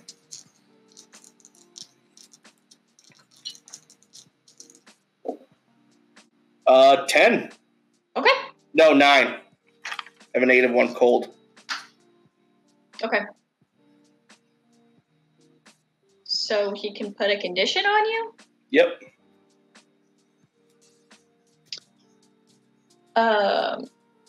Okay. What condition? I know, I'm trying to think of one for this situation. Shot. Bullet wound. The condition for harm. He'll put maybe not him, it's kind of you putting it on yourself with the way that you're speaking about yourself, but you'll gain the condition insecure. Insecure. So him putting it on you, then you just kind of... That activates my better than nothing when you gain a condition, mark experience. So that is all dots again. Cool. I'll circle in something else. He goes, God, you don't even know the half of it, kid. And you see, he looks like he hasn't slept since you last saw him. He looks like this is the worst outcome that he could have been in. And he doesn't want to be here. He keeps saying, like, I don't want to hurt anybody. I don't want to hear. I just want to get out. And you see, like, he means that something is deeply wrong. And he goes back to his conversation with the police. Meanwhile, outside, Isaac. Hold on, I got a question. Okay. Is Coach a main character, or is that just the main characters are us? Okay. That's players. Keep going. Meanwhile, outside, Isaac is trying to get in. I'm rolling for Isaac. He's got... Okay. So, Hero's volatile. He breaks the door in, but he got like a partial success. So he's like jamming into it, and it takes him like a long time to actually get it open. So by the time he breaks in, I guess inside you and Abigail would see this happening. Coach has trained the gun at the door. Look at my sheet. I want to note that I would have grabbed a pair of scissors off of the secretary's desk. Okay. And I just have my scissors. You have a pair of scissors. Okay.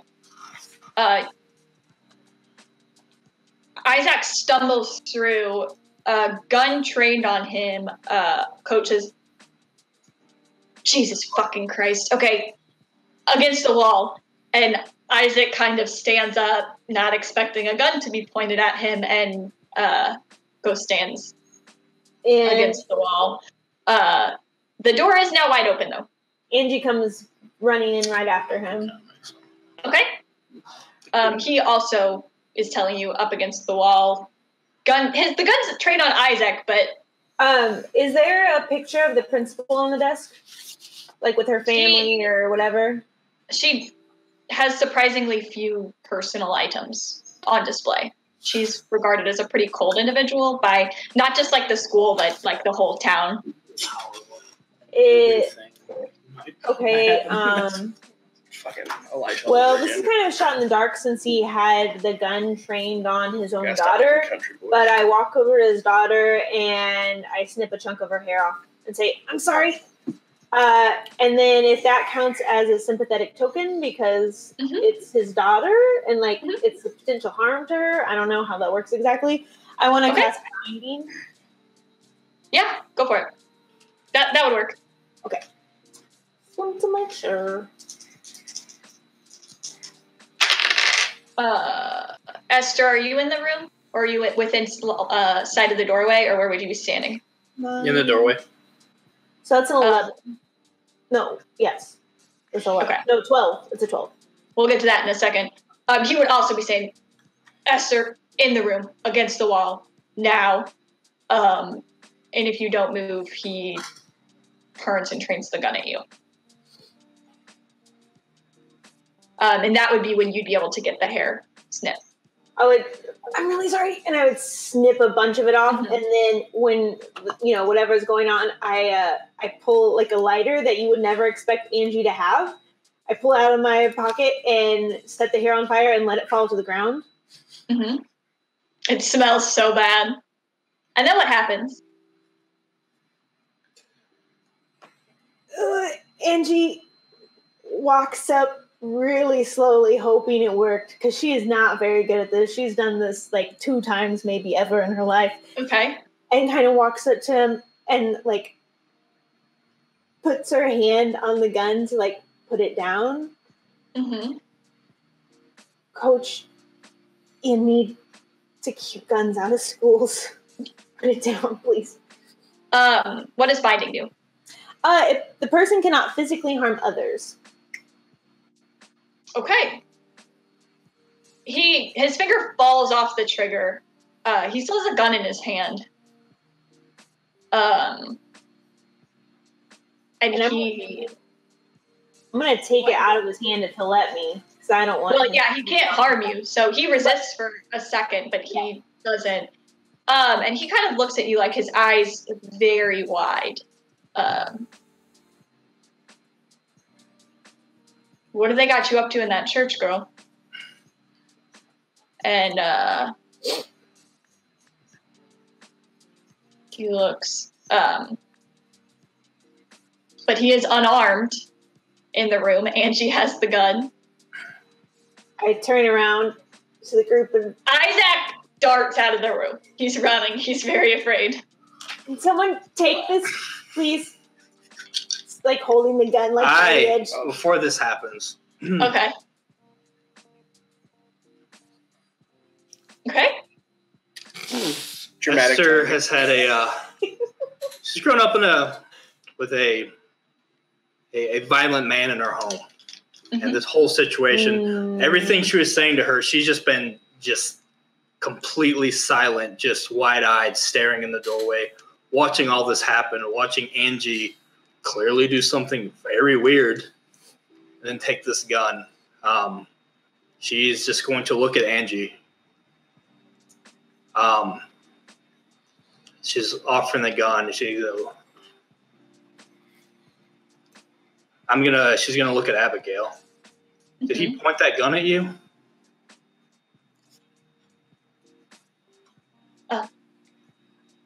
Yeah.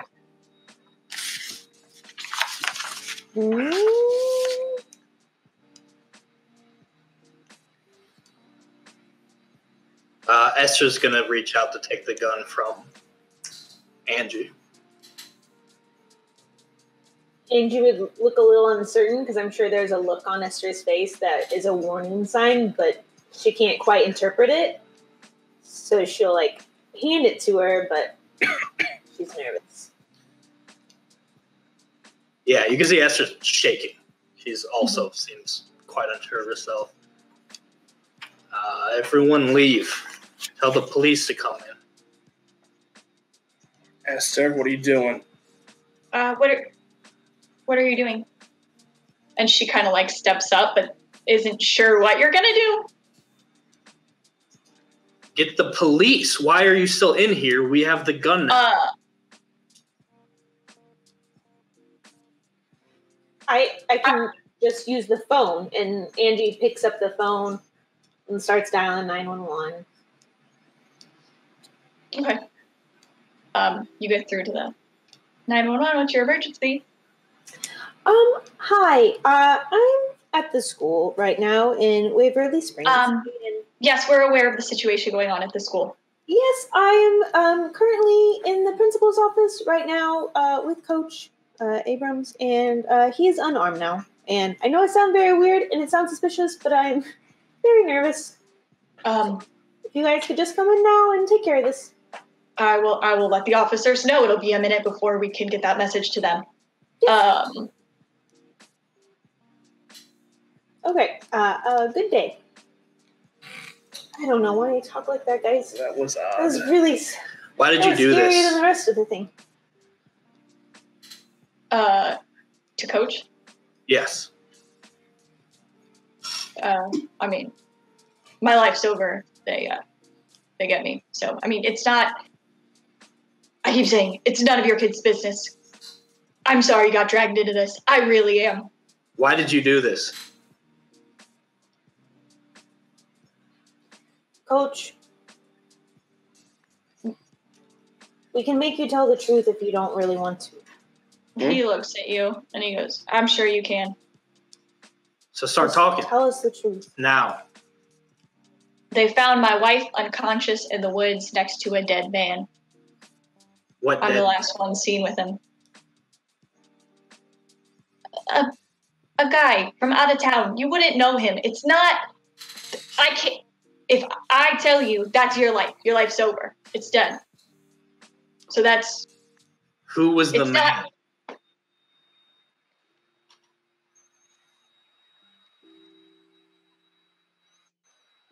A guy from out of town who wanted to buy up a bunch of land.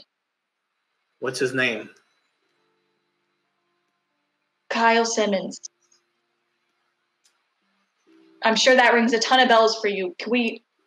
So your wife was in a bad situation, so you threw your life away?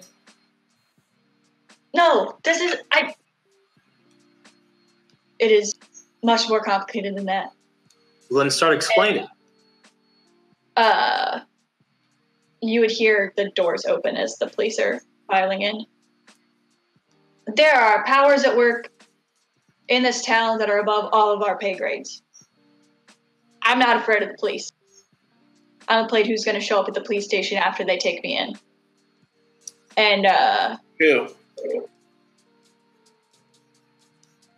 I'm trying to Your protect daughter's you. in danger. Who? She doesn't know shit. She'll be fine. She's already roped into it because of this massacre that you did here. What massacre? This whole bullshit. You put the whole school in lockdown. Check the gun. I don't have the gun. He's looking at Esther. The police are coming in.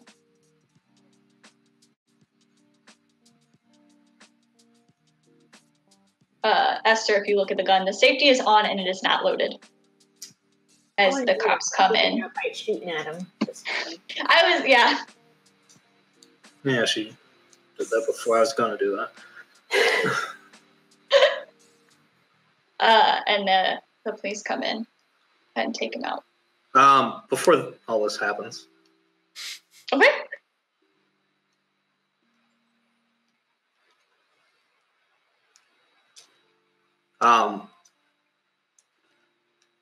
Yeah, I mean, I wouldn't actually check the gun or anything if he says check. Oh, okay. I'm not actually doing it. Okay. To check the gun, yeah, I'm just going to raise it at him. I'm going to say, you sure about that? I bet my daughter's life on it. So I better be pretty damn sure.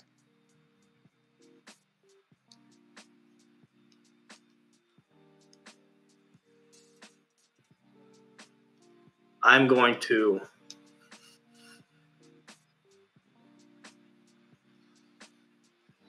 use strings attached. Okay. I can ask the dark power for something I really want. Or something I really, really want. The MC will attach a price to that thing and hint at an undesired twist at its nature. If I pay the price, I'll get what I'm after. And what Esther really, really wants, this man who's using violence to threaten his daughter to get his way, is that he was wrong about this gun not being loaded.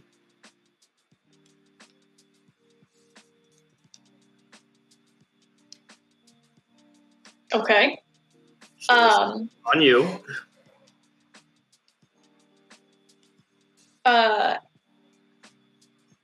Your phone goes off in your pocket. But I'm gonna say you have to check it to know what the strings are. So you could look at your phone, or you could pull the trigger and agree sight unseen. It says if I pay the price, I'll go what I'm after. So I don't know what the price is. Okay, I'm trying to think of something instantaneous then that you could do right now. I don't think you have to pay the price right away. You just have to agree to pay it. Is that what it is? Or if Yeah, it says once you will attach a price yeah. and hint at the twist of the nature.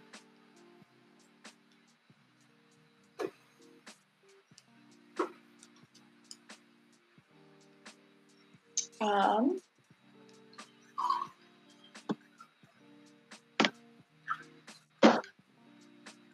trying to think of something. I'm sorry. So whatever it is, you do it now, and then you get a bullet. Is that how we're? It's up to you. Okay.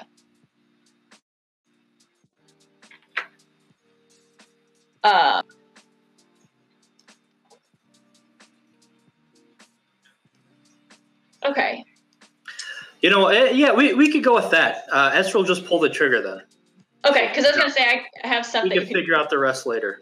Okay. And she doesn't know. She doesn't check the gun. She just part of her like wishes he was wrong about this because she. Yeah, I mean, she had a very troubled alcoholic father, and she's seen the worst of this. And the fact that this coach is now bringing a gun and pointing at his daughter and pulling her into something because he got himself into a mess.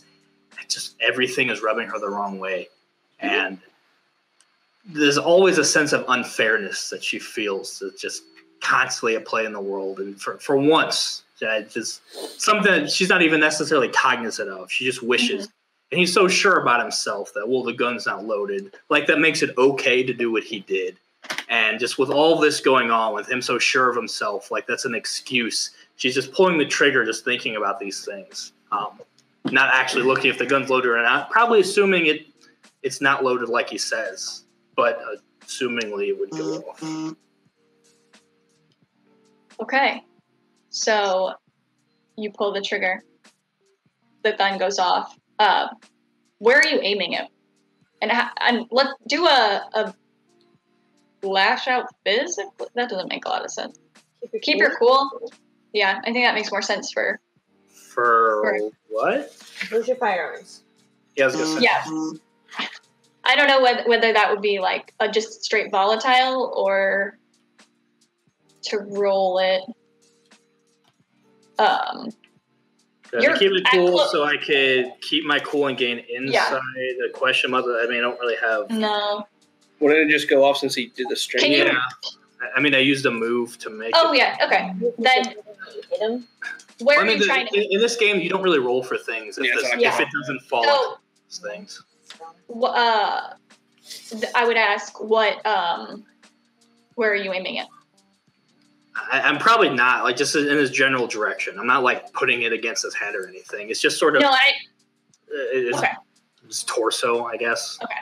Yeah, so then... Like, I'm not really aiming it at anything particular. Literally, I'm just holding the gun in this general direction. These thoughts are going off as the finger's probably slowly squeezing, and then it probably startles her as much as anyone else when it does go off.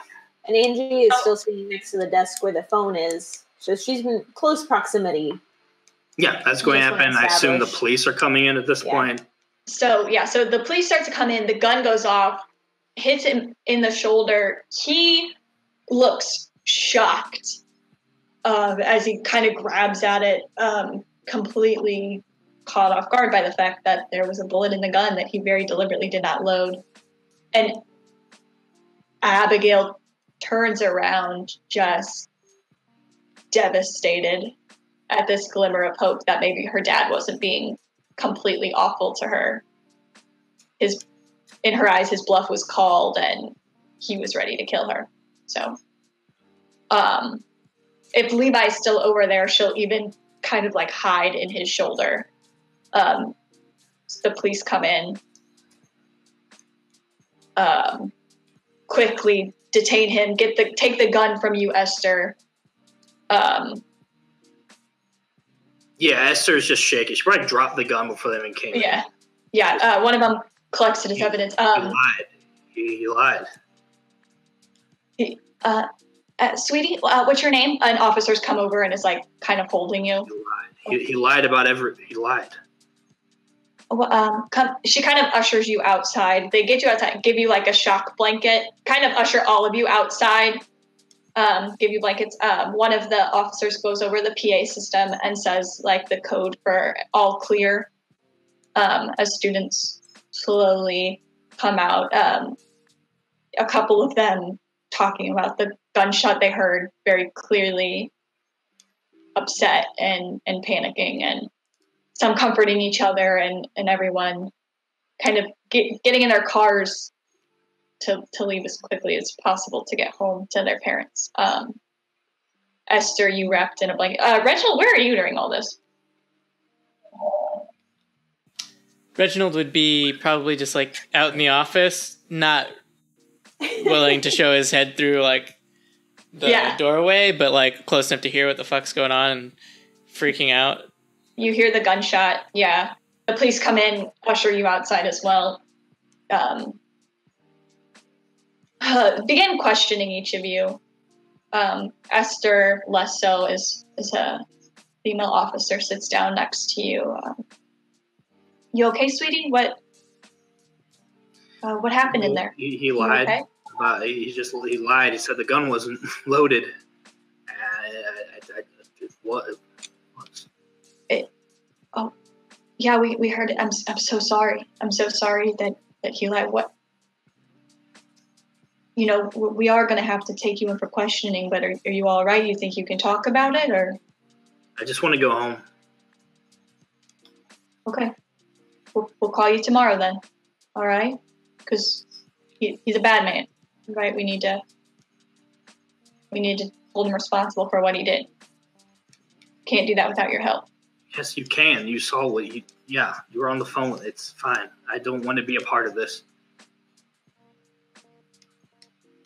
All right. I'll tell him, try to keep you out of it then. But, I mean, you did fire on him, sweetie, so they're going to have to talk to you about that. He lied about it being loaded. He said it wasn't loaded. I know. Sometimes things happen on accident we don't intend for. He brought a gun. You're not. He pointed at his own daughter. You're not in trouble, Esther. You're not in trouble. Feels like I'm in trouble. I just want to go home. You're not. Go home. You're not in trouble.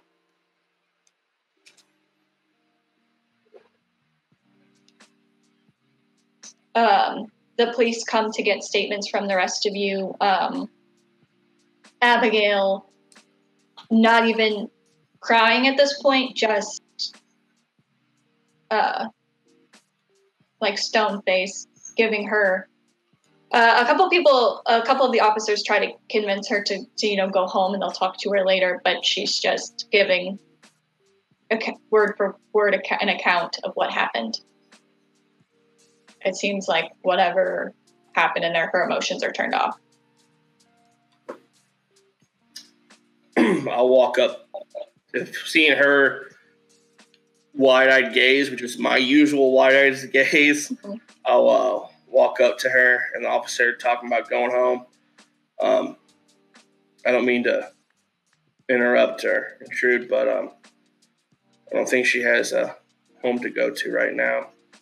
But Abigail, I was staying at my grandma's house anyway. Never mind. That's not Abigail's voice. Whatever. And I'll walk away.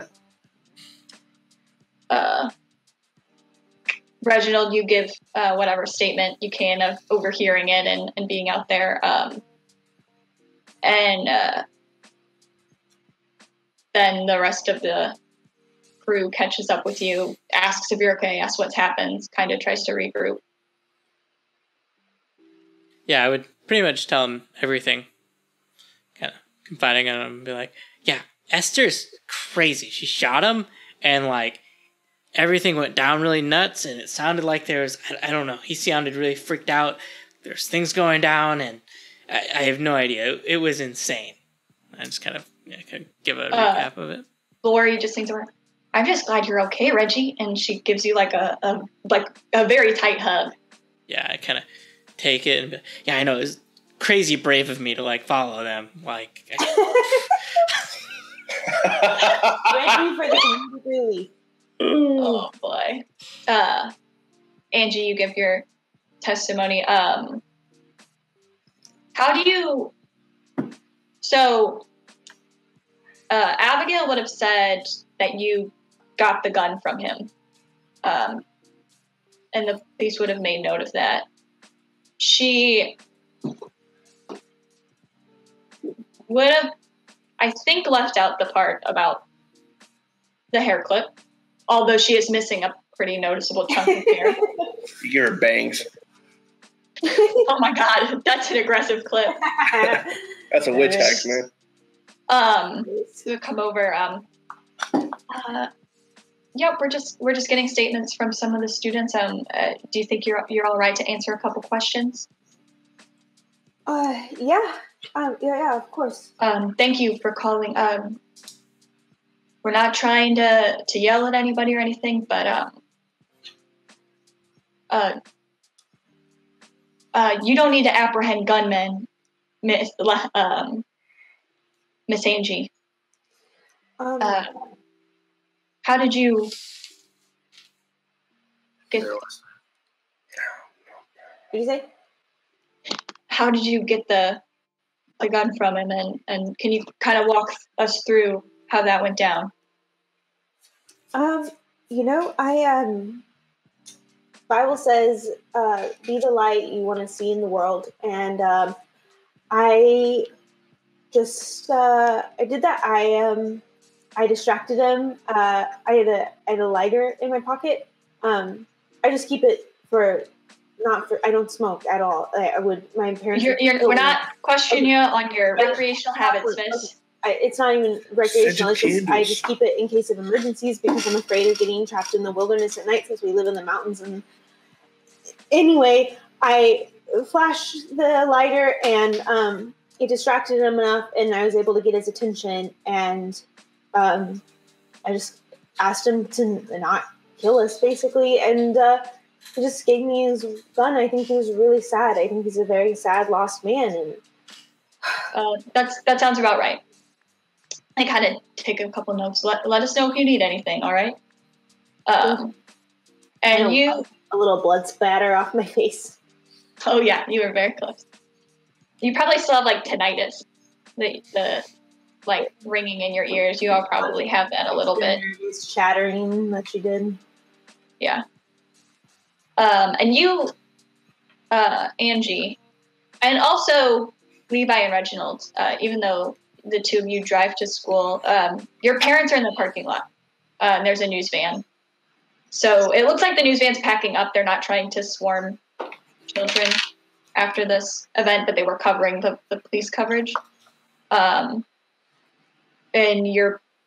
all of your parents come out, hug you. We're so glad you're okay. Levi, your mom and dad give you big hugs. Reginald, your parents are kind of doting on you. Your mom fixing your hair, and she's crying a little bit. And your parents are just thanking God over and over again for his intervention. And that you're safe and... Because I just don't know how to handle this kind of support system. I'll kind of awkwardly hug them back, as when my condition is awkward. And do I see Esther anywhere? Esther, you're her ride, so wherever you would have been, unless you walked off. Yeah, my parents would not be there. So I'd be waiting for a ride. Knowing that, I would walk over to her and kind of just... I picked up on her social cues. That's the whole thing. I'll just kind of put an arm over her and kind of lift her up with the shock blanket on. And you okay? Yeah, Esther would just lean into him. Probably start crying a little at this point. I hold her a little bit tighter, and I thought they were gonna. I know what was going on. I just knew you were in trouble. I know. I don't know how you know, but I appreciate it.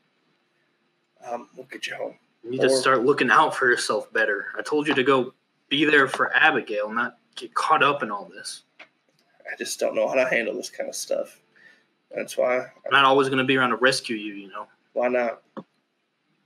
Because going to school and stuff after this. I got nothing here for me. Nothing? No. Not even Ethan? No. So, we'll talk about it later. If you want, you can crash at my place if your brother's working tonight. I don't think you should be alone tonight. I just need a ride. Yeah. I'll take her to my truck. Okay. Actually, will you wait for a second? I need to talk to the cops real quick. Sure. Do you need me to go with you? No. Okay. Yeah.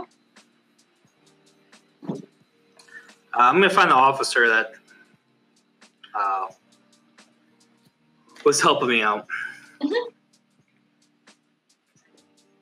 Yeah, she's talking to one of the other officers, and they're kind of, the situation, packing up a little bit some of the equipment. What's going on with him? With he said Mr. he's in Abrams? trouble with you guys, and I haven't heard anything about it. So this is sort of on you, isn't it? Okay.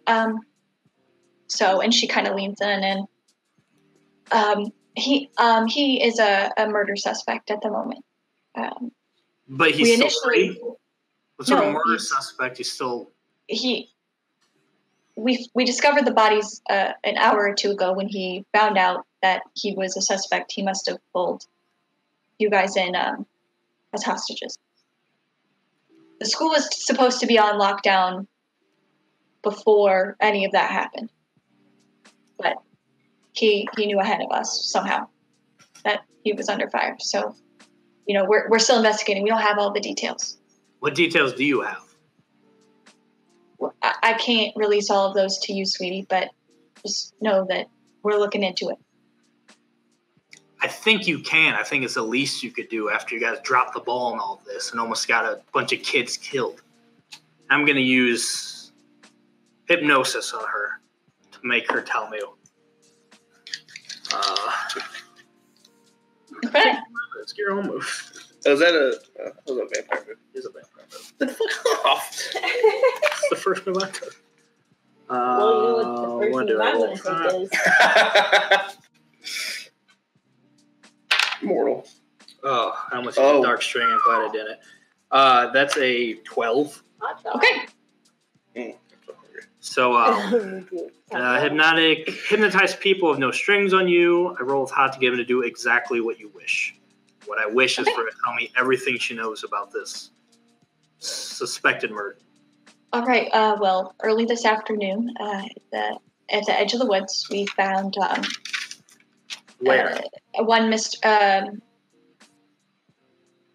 She would tell you the location. It's north, a couple miles from where Georgie lives, over that way. So a little further east from Georgie's house is probably how you would know it best.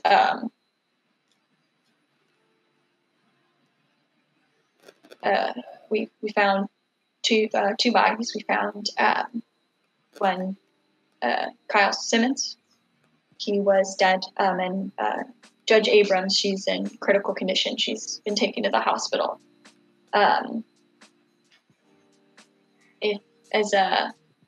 Mr. Abrams went missing. Sunday, his daughter reported it, said he was going to look for her mom.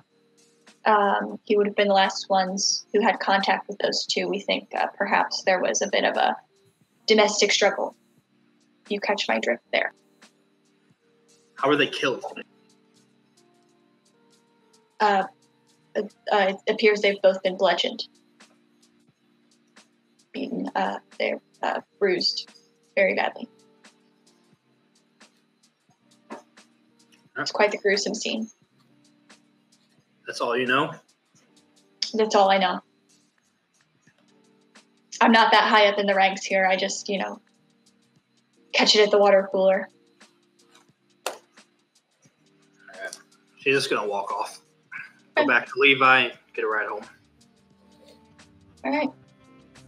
You guys all head home, and that is where we'll take our next break.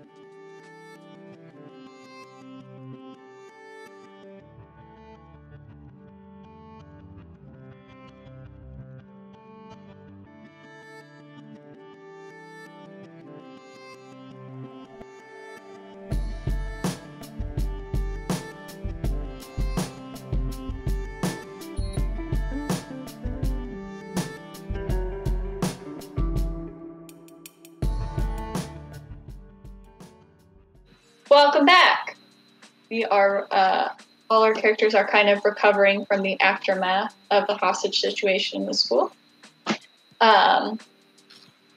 Esther and Levi are riding home.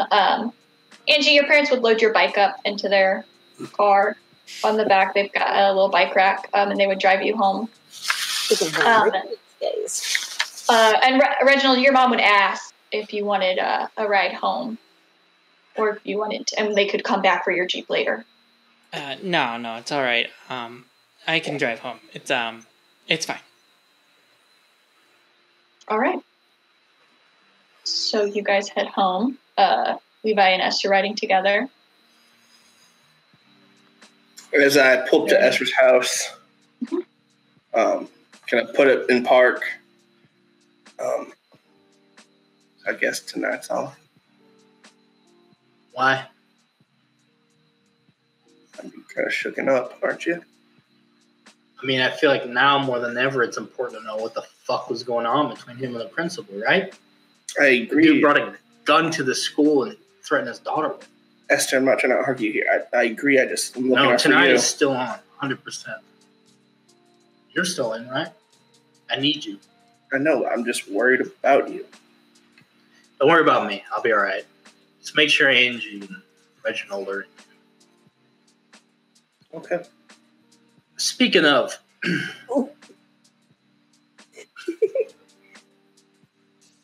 what do you make of what Angie did in there? I mean, she's always been sort of meek. She went in there, cut that girl's hair, set it on fire, and then walked up and took a gun out of a man's hand. Like, yeah, I pulled the trigger, but I promise you, I didn't know it was. I loaded. I mean, he said it was. You heard him, right? I heard him. I don't know what the fuck happened. And I tried numerous times to get the gun away from him, to talk him out of the gun. I mean, something. Yeah, you look a little. You have harm, right? Yeah. Yeah. If you want to come in, I can help you out, patch you up. I used to have to do it for my dad all the time. If it's not an inconvenience. No, it's fine. Yeah, let's do that and talk. All right. So I'll take him in and get some of the bandages and whatnot and help mend him. Okay. Are you doing it in a sensual way? Ooh. That's in the rule book. It is. I mean, it doesn't matter because it only has one harm, but I'm still doing it. Okay, yeah. Do you get more if it's sensual or something? Okay. Yeah. Yeah, so while I'm helping bandage his wounds. Yeah, so what do you make of the whole Angie? What the hell went on in there? First of all, what happened before we got there? You were supposed to go there and comfort Abigail because I figured she was going to get yelled at, and then you weren't supposed to barge in there and get yourself in trouble. I didn't get to the door in time, so when I saw him go to the door and close it, knowing how he's acted so far, I thought she might be in danger, so I faked sick and I barged in, and that's when I kind of lost myself for a second, but I saw him have a gun in his hand and her terrified as we locked eyes before I left, and that's when I slammed the door on Miss Wilson and locked it and tried to. You're willing to risk your life to save Abigail? I thought anyone, really. Anyone? If anyone was in a situation, you'd done the same thing. If Reginald was there, you had done the same thing? Yeah, Reginald has more value in life than I probably do. So Levi, that's the dumbest thing I've ever heard you say. Really, we've had a lot of conversations going to school and back to school. I always tell you when you say dumb things. It's good you were there. You got it. You can't do things on your own. That's what I keep trying to tell you. You need people. We need people to help us one way or another. You're the one that sent me. I didn't know. I'm sorry. I didn't think I sent you into that. I was just joking. It's not your fault. I just took it. I acted as best I could, not knowing what to do. Just taking up. You're always looking out for people and stuff. So someone's got it. I thought I was maybe make you proud or something. That was very brave of you. I'll give you that. But stupid, maybe. Well, it just back to the situation at Angie. What the fuck was that? I know I'm not the only one who's weirded out by that. Did you tell the police what happened? I didn't tell them that part. Yeah, neither did I. I wanted to. I think it's better that we kind of check that out ourselves. I think she owes us an explanation. Do you agree? I think so. So you'll have my back on this? Keep a secret. Yeah, you know I'm great at keeping secrets. What's the secret? When we found that conspiracy notes and the photographs, there was one of the cabin. What do you mean? Freddie's locker. Yeah. Well, that night I didn't go home directly. I went to check out that cabin. What cabin? Angie's grandma's cabin.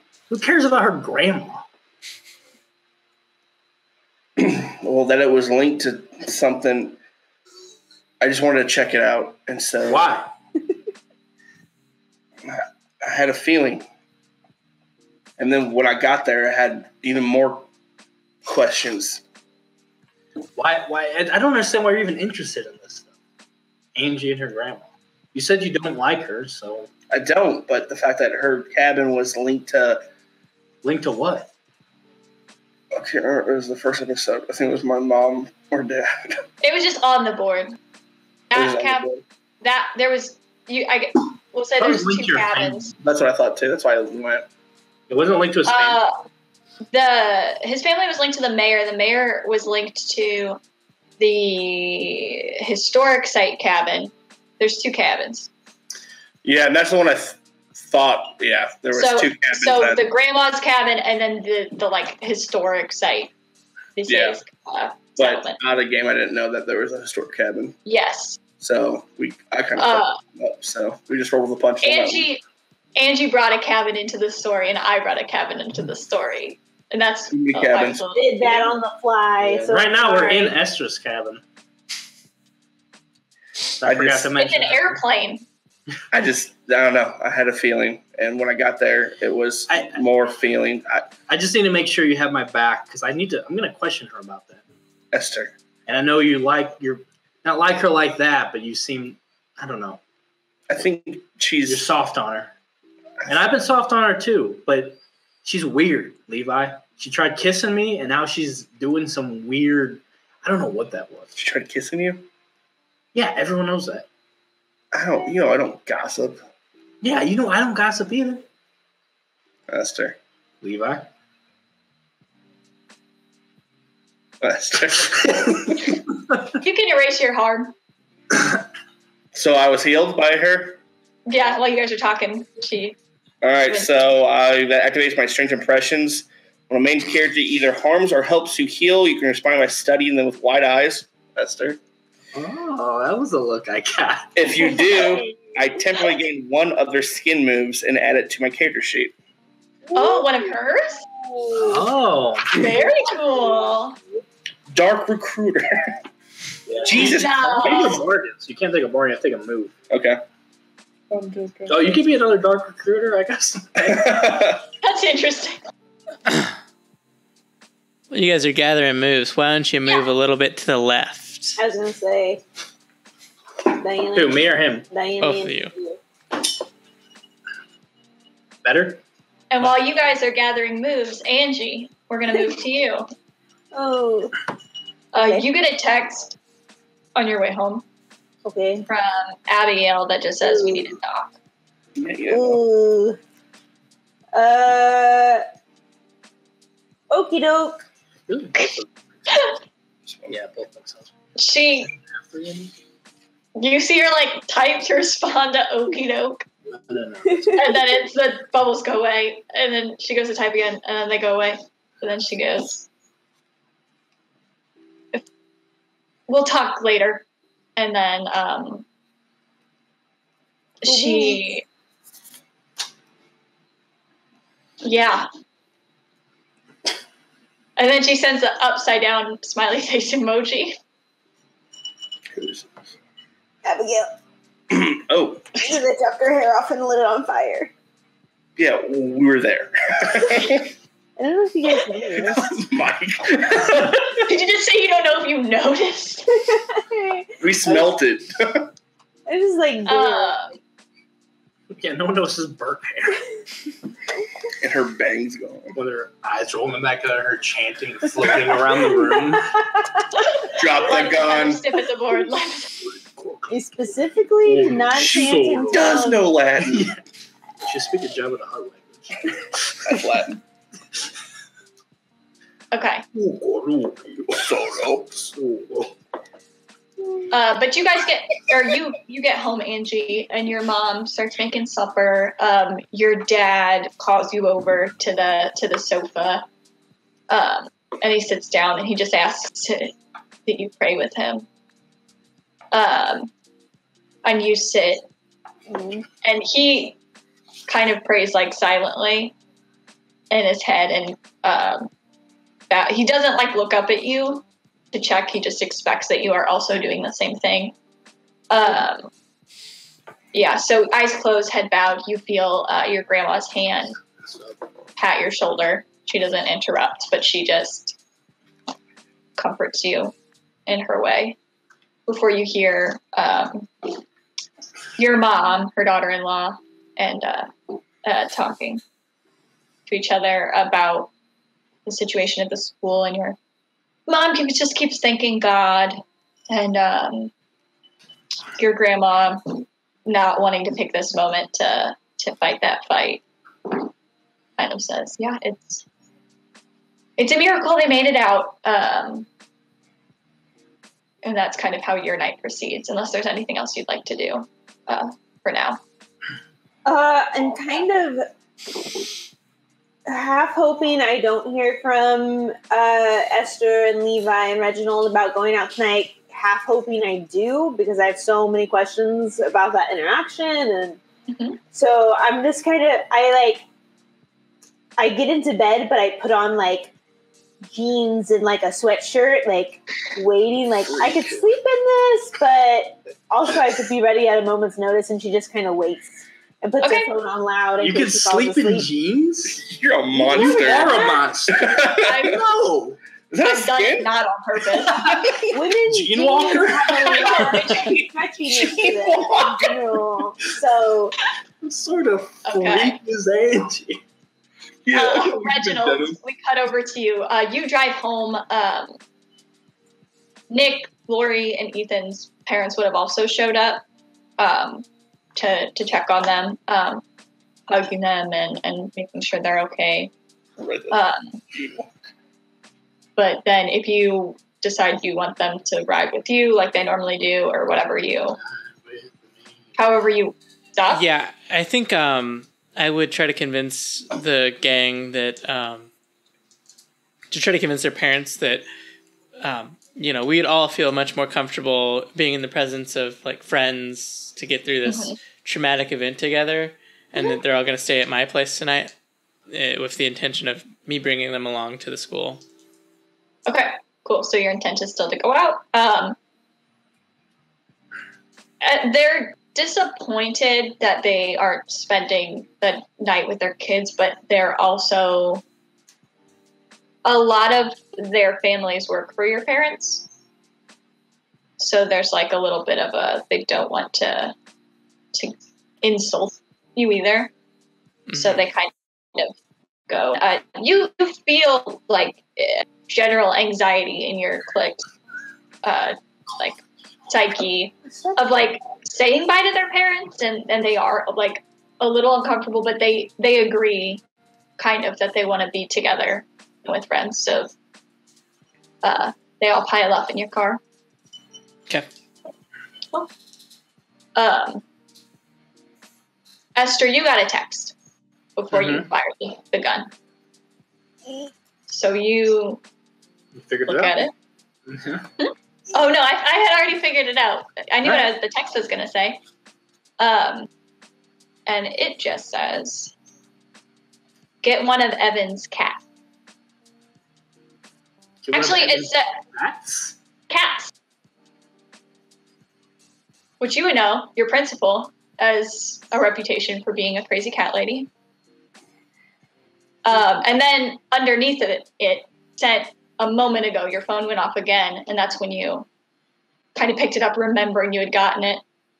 It says, as an afterthought, thought it'd be a good prank idea. You should do it. Who's that from? Echo.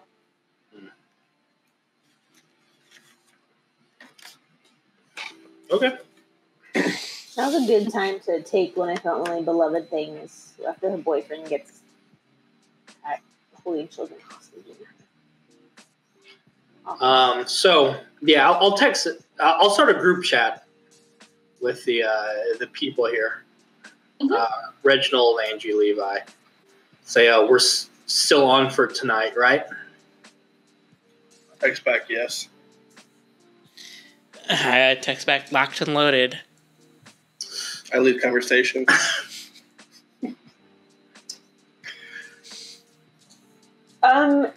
She would text. We see the dots, man. Disappear the dots.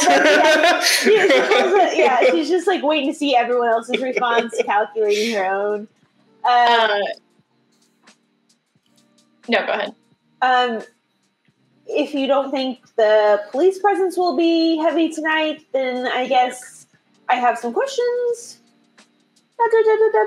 So do we. We'll pick you up at 11:30. Down the block. Give a thumbs up. I'm going to text also. I say, Reginald, are you still bringing your friends? ? Yeah, I just text back, we're ride or die. The fact that he swiveled after saying that sucks so much. Yeah. Say, I know this sounds weird, but get Ethan to bring one of his cats. I have an idea.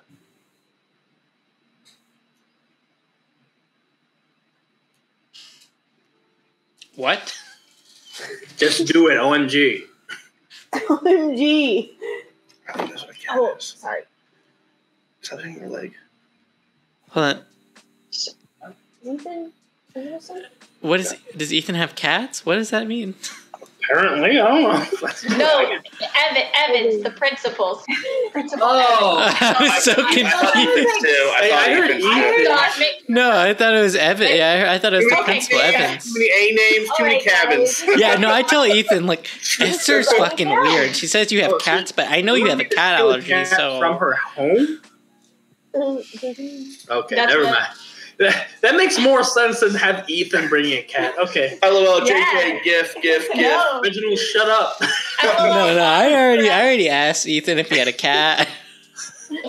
He's like, I know he doesn't. I know he has allergies, he's pretty severe. Allergic to cats, severely. Okay, that makes more sense. Yeah. Oh, there's so many bad jokes you can make after that. But. Stop. Yeah, I know. I thought of a couple of them. Be mature for once. You're a church-going lady. On a church okay. girl. That song. I'll ask Levi then before we head out. It didn't say what to do with a cat. It just said steal a cat. Just take one of her cats. We just swing by the principal's house. What? Why? Evo, you asked so many questions. Because that was a rare. I thought we were just talking, having a good time, and you just went to your phone, and now you have to get a cat for the principal? I didn't say anything about any of that. I just said we go to the principal's house. Why are you metagaming, Levi? Because I have a +2 cat sense. Why do we need to go to the principal's? It's going to be better. If we're going to have to break in there, we might not even know her password or anything like that. I just need to check on something. That's all right? Yeah. Are you sure you're feeling up to it? Yeah. All right. And you're going to have my back with Angie, right? Yeah. That was kind of messed up back there, so. Yeah, that was crazy. Did you? Oh my God. Were you scared? No, just confused, really. Are you scared? I mean, yeah, you could have died. We both could have died. What's death? Next part of life. What? Levi, that's so dumb.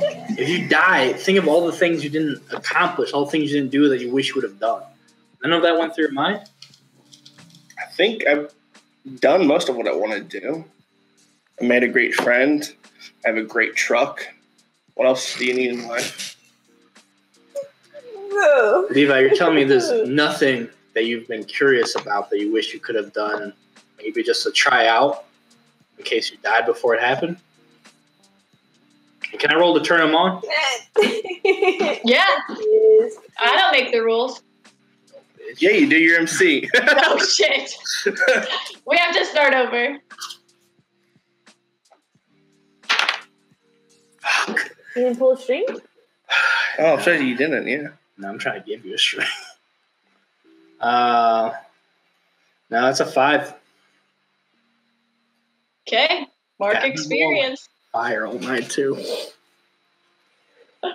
So yeah, as I'm saying that, I definitely give you sort of a look, which I don't know how, if Levi would pick up on that or not, but yeah. What do you mean, like try out like football or something?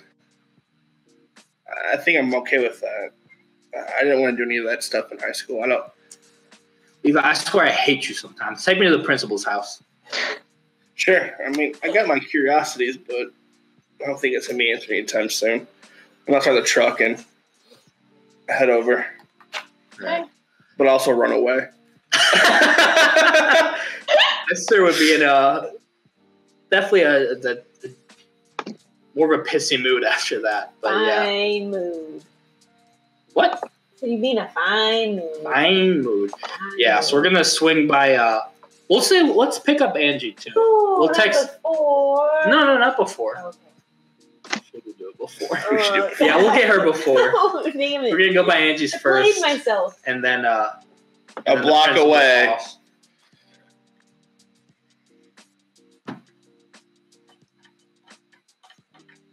Okay. You still need to go? You guys roll up. Honking. I'll call the police again. I don't care. Okay. Angie, you're sneaking out Yeah. by yourself. Yeah. Roll to keep your cool. Do you speak? What? I knew what she meant.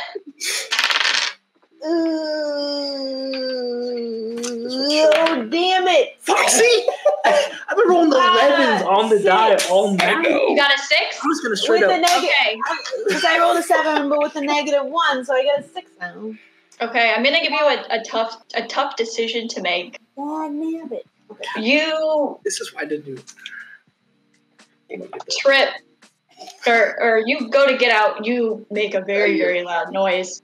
You can either you hear your parents come out. You can either roll to run away to try to get out of here before they catch you, or you can face your parents.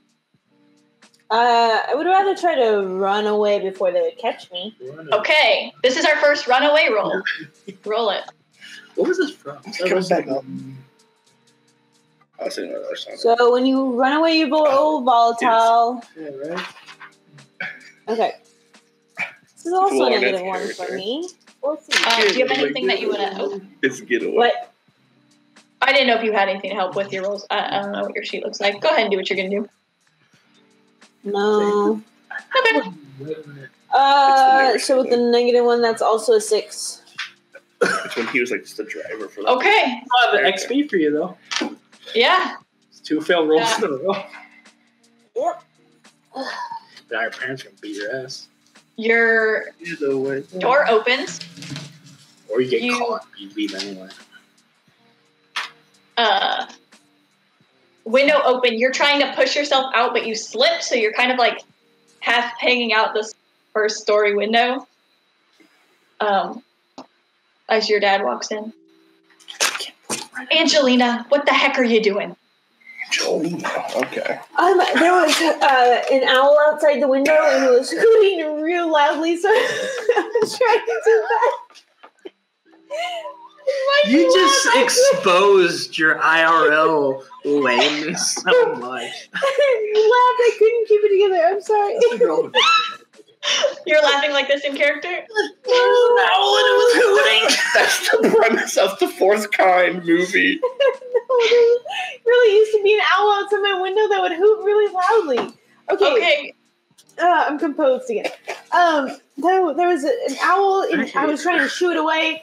I couldn't sleep because Don't worry, I got it. God, there was just so much, and all the talk with the police, and it's just it keeps playing over and over again. And I couldn't sleep already, and the owl was just going. And I'm sorry I woke you up.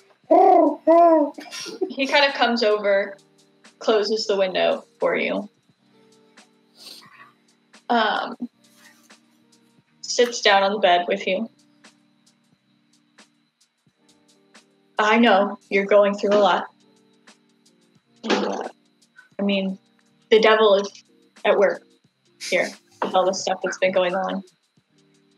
And I think I'm worried about you, Angelina.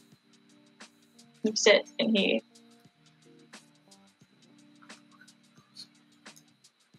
We're gonna... you still have the Bible in your nightstand? Of course. What else would I keep there?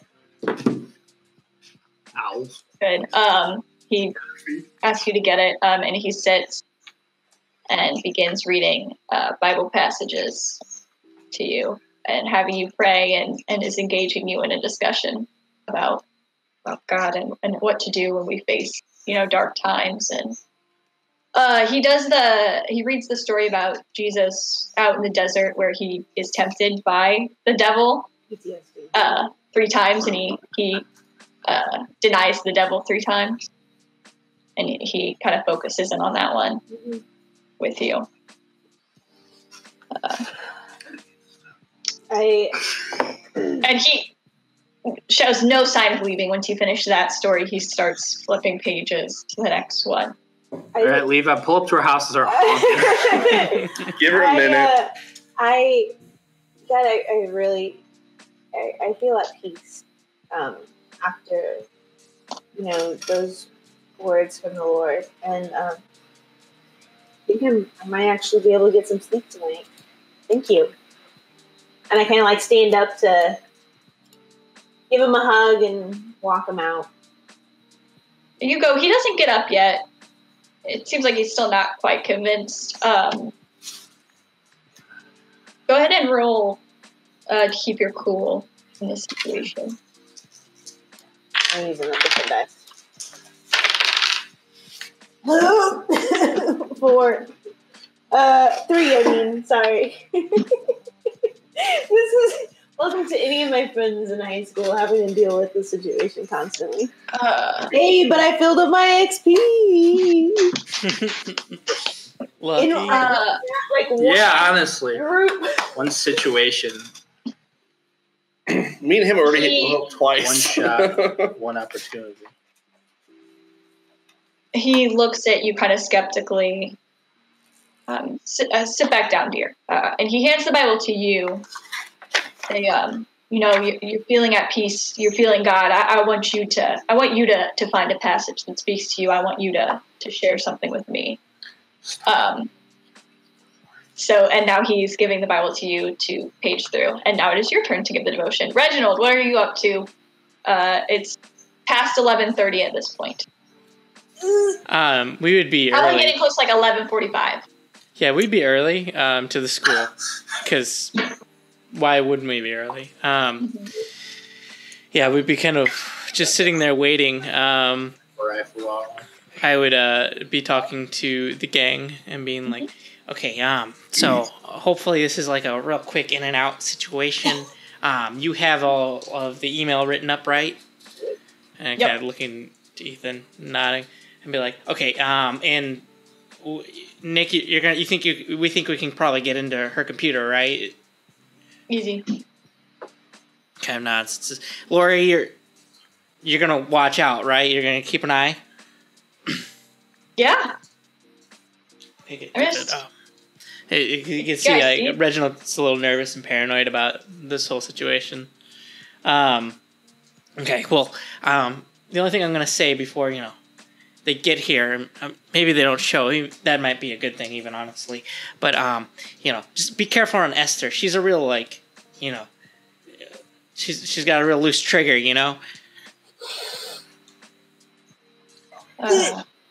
What do you mean? I mean, she shot Coach, so she's crazy. The energy in the car that was kind of recovering from like now we're doing like hijinks. It was kind of recovering from the very traumatic day everyone's had. It's sort of the tension spreads and nobody says anything for a while, and reality Perfect. of how you spent your day today. In that last statement, staring at Ethan very hard. Yeah. Does Ethan have a cat? He has like a hamster that he brought. He didn't have a cat. Okay. But I suppose we would wait until midnight, and then once midnight rolls around, we'd probably start moving. Okay. Yeah, so 15 minutes to midnight. Angie's still reading the Bible. You guys are waiting up the block. Esther and Levi, what's your play here? She's late. Should we just go to her house? And do what? Check on her? She hasn't answered any of my texts. Check on her. What do you mean? Her parents are going to open the door, not her. It's 11:45 at night. Yeah, she's late. That's rude, Levi. So then what's your plan? The parents open the door, mom or dad? I think she got cold feet. I'm going to knock at her window and I'm going to whisper encouragement.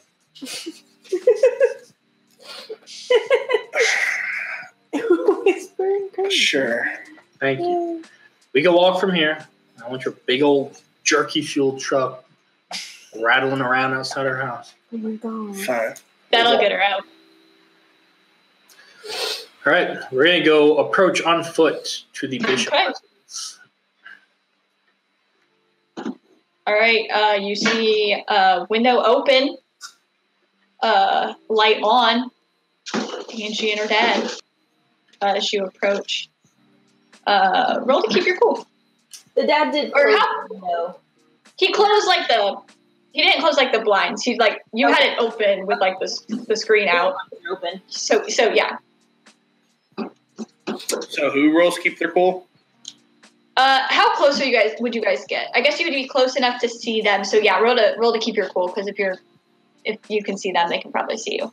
I mean, what's the situation? I mean, we're walking up to the house, so we see the lights on. We're not gonna look. You'd see Angie, or I guess you wouldn't know. You would see A lights on. Yeah, I mean, I'm not gonna press my. Listen, if the lights are on inside a room, can't you not see out the window?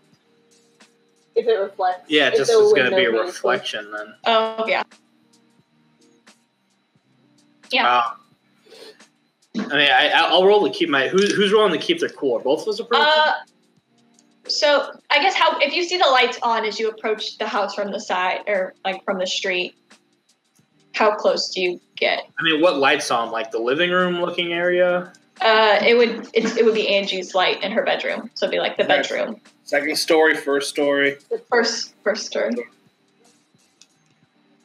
Oh. Like, well, her light's on. I don't know what that means. Maybe she's getting ready and she's just late. Yeah, if it's Angie's light on, yeah, I probably would check it out. Okay. Then, yeah, roll to keep your cool. Easy. I'm so good at this. Everything except banging Eli. 9 for you, Levi. What's your... Yeah. Are you approaching?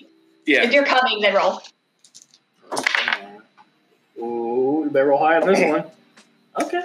Oh no. 7. 6. Because you're cold, -1, isn't it? 7? It's a 7. It's a 6, yeah. It's a 6. It's okay. He fails. Experience, though. Okay.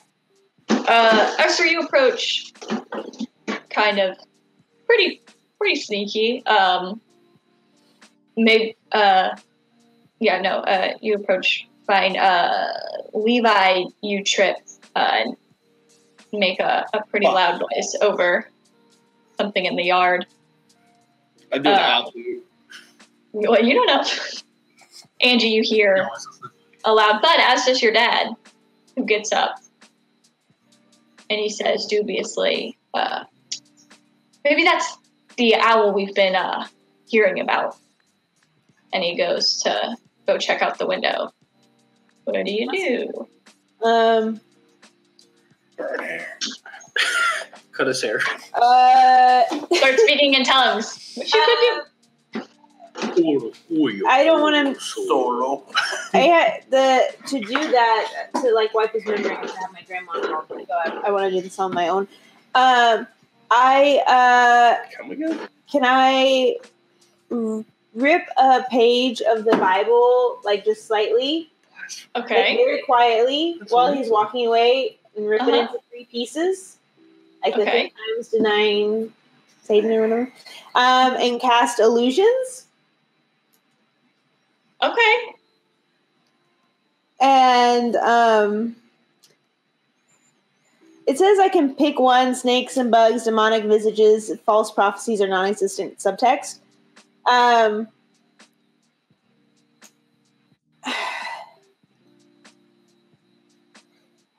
guess I want to do like non-existent subtext. Summon a demon. What's the non-existent subtext?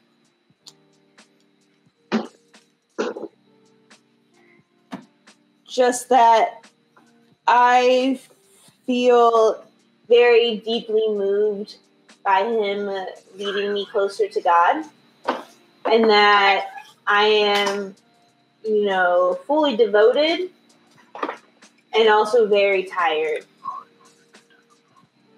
Just exhausted with the praise that you're bringing to the Lord. Yeah, just like I've devoted my soul so wholly. Okay. Time. Okay, yeah. So, like, hopefully, like, as he's walking, it's more something he feels.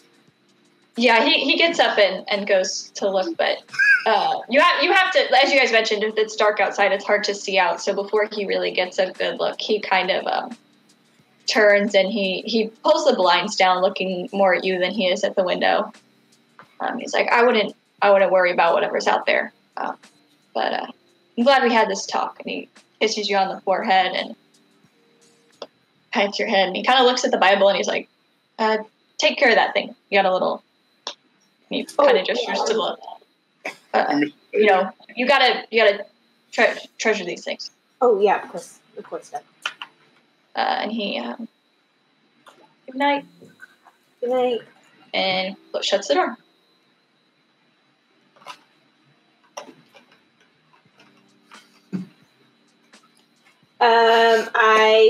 I turn off lights and pull out my phone. And it's like, give me 5 minutes for him to go back to bed, or I'll meet you there. I'm gonna do WTF. 7 exclamation points.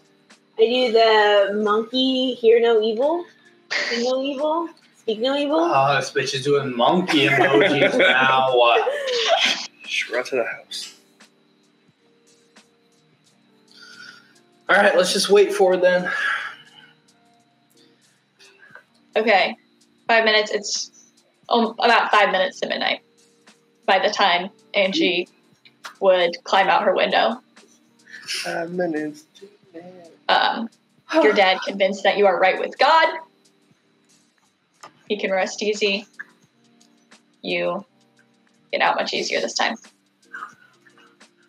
Are you going straight to the school? No, we gotta go to the principal's house. Now we're late. Back You're at the gonna school. explain the original why we're late. Oh. Why are we late? Do you want me to read the exact text, or do you want me to summarize the Bible verses that my dad had me read? Why is the Bible ruining everything? No, we gotta go to the principal's house. Why? What do you mean why? We're gonna take a cat. What? You didn't say that. I thought you said you want to go get passcode. Levi. You know Why do I that text gotta you sent explain it? earlier, and it said very bad letters that correspond with very bad words? What? That is slightly what I feel about what you just said right now. Why are we stealing a cat? Earlier you said you want to go in there just to get a passport to get in, if I need stuff to get into the... Which It's one is part it? of it. I don't know any of them. She got a bunch of cats. Are you gonna help me steal a cat or not? I really would like a cat. But I won't steal a cat. She's very sad. She's a very sad person. Well, what about Okay. borrow a cat? We'll borrow. Do you guys say anything to Reginald to indicate that you will be late? Or yeah, no? I tell Angie she's got to explain it now. Oh, okay, so she's texting. Okay. I text the Bible verse, the Bible passages that we The read, Lord said. and then Gene Walker show. it's like, this is why we're late, because my dad had an impromptu midnight Bible session. We'll be there shortly. Gotta go borrow a cat, question mark? So 5 minutes to midnight, you get this text, Reginald. You are there. Everyone is feeling a little on edge. I'll text back. We should stick to the plan. We're going in at midnight. ... I mean, if you guys can find a way in and get everything ready, that'll work. Also, he's a secret door. Oh, yeah. So, tell him that. No, I'm not going to tell him that. That's our secret. No, just tell him like he doesn't know the secret door, so he should wait for us. No, I mean, if he could get everything figured Ask him out about before the we get in there, that's perfect. Wait, is the secret door actually a secret door? You told me Angie! Yeah, I tried to tell you about Frankenstein. It's That's enough. I'm going to tell Reginald proceed as planned. Okay. 5 minutes to midnight, or not 5 minutes, midnight rolls around. You guys are on your way to the principal's house. Reginald, you and your gang are ready to break into the school. What's your approach? You've noticed sitting here, it wasn't there when you pulled up, but every once in a while a cop car does do a pass. Told you. cool. Is that you or Angie? Yeah, I would That's Reginald. probably make sure that the car is not parked at the school. It's actually parked away from the school then. And then we would walk up to there, and we would have some sort of facial covering. Cool. Either bandanas and or ski masks. Probably ski masks, considering we're a Colorado mountain town. And Your parents probably have plenty in there, like Colorado. adventure, yeah. yeah. So then we'll sneak up to the building, and we will try to find a door that seems... We'll check the doors for if any of them are open. And if not, we'll try to find one that's easily broken into. Okay, so you check all the doors are locked. So the front door has like a pretty standard, like deadbolt lock that might be easier to get into, but it would be in view of the police. There is a side entrance that's like a little more covered. There's not as much light there, but it is like an emergency door, so they do have like additional kind of barricades and locking mechanisms on it. Sure. Yeah. Yeah, we'd try the emergency door first, I suppose. Okay. Give me a volatile and a keep your cool, because you're going to be rolling to, one, physically like break into it, and two, to do it in a way that doesn't set an alarm off.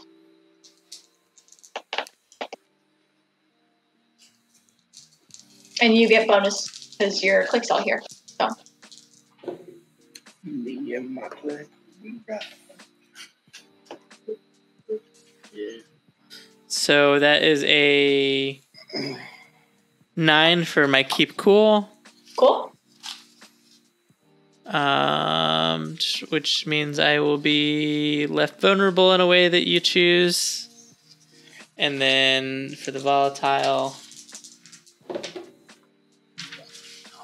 that is only a 5. Okay. Okay, so you get the alarm disabled through somehow without breaking into the door. You kind of jam it open to where you know you can, if you can get it open, the alarm won't sound. But you do, Nick takes over for you, and you look vulnerable in that way where you start the process, probably doing the volatile aspect first, trying to break it before Nick steps in and he's like, let's actually, I think the alarm systems are here. And while you kind of spearhead the attack, he does most of the heavy lifting on that. So a hit to your ego.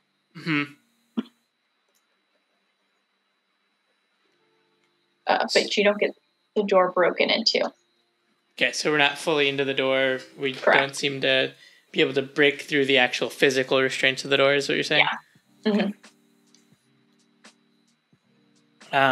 Well, damn.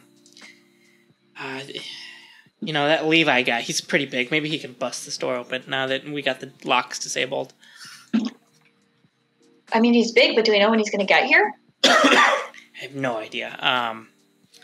Well, I mean, perhaps we could, like, find some sort of battering ram or, like, some sort of leverage we could use to pry the door open. Siege weapons?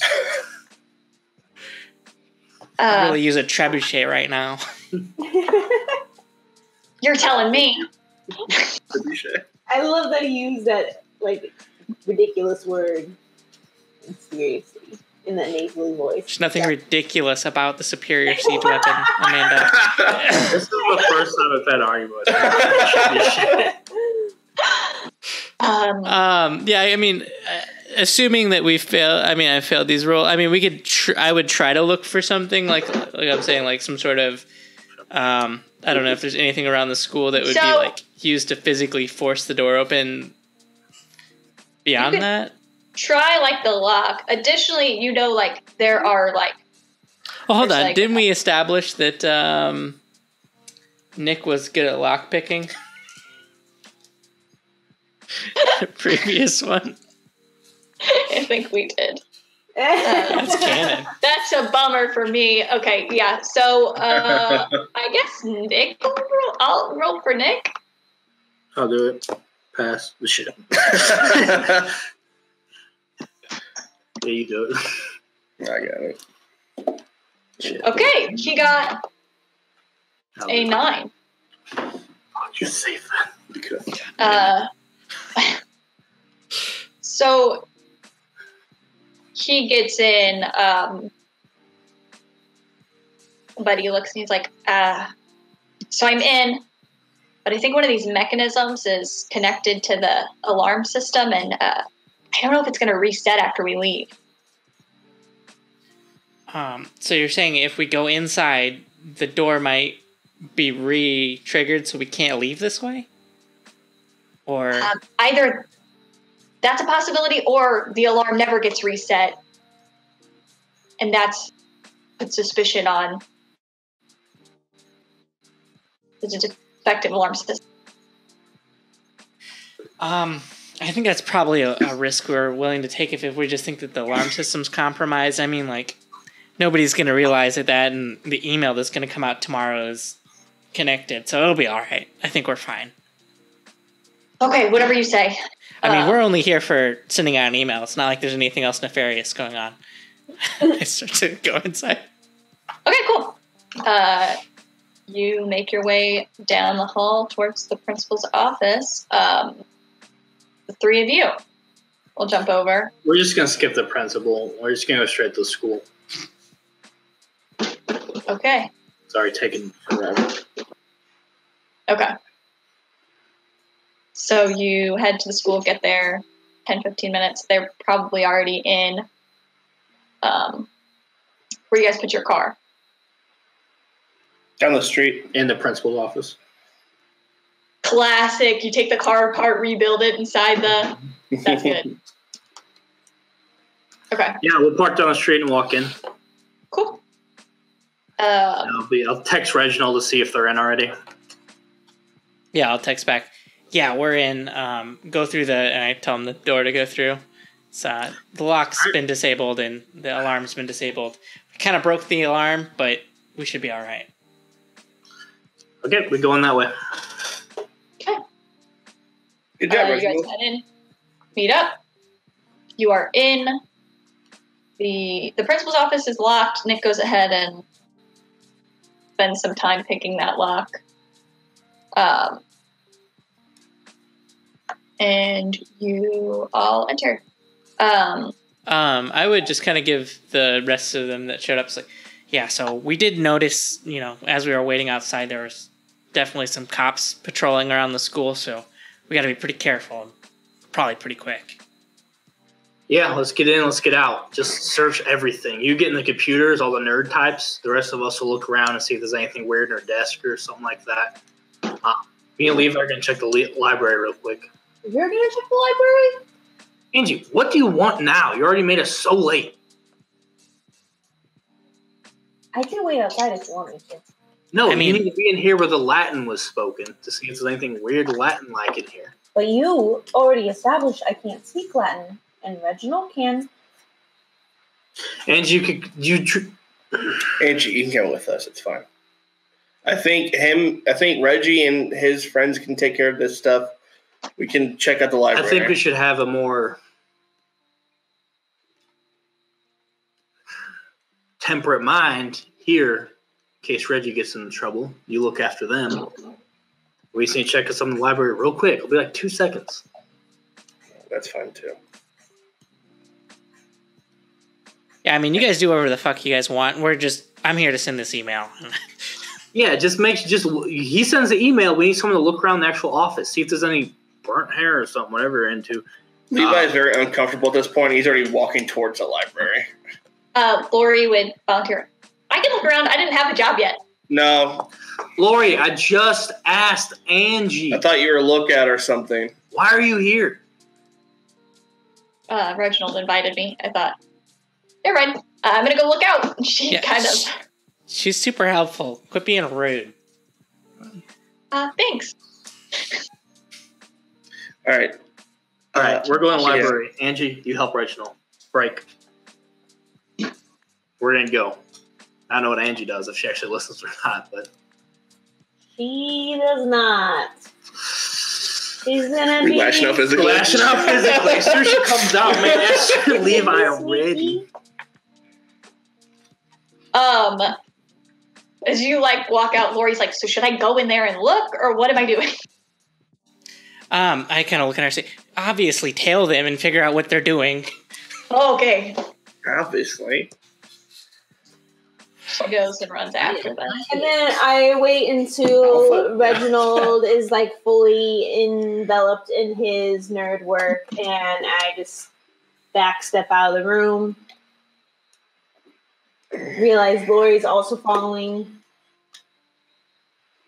Yeah, so the two of you would be going up. So we're following them. It's exciting. It's very exciting because there's apparently some secrets up here. I don't know what kind. There's been a leak to many different types of secrets, some of which are not okay.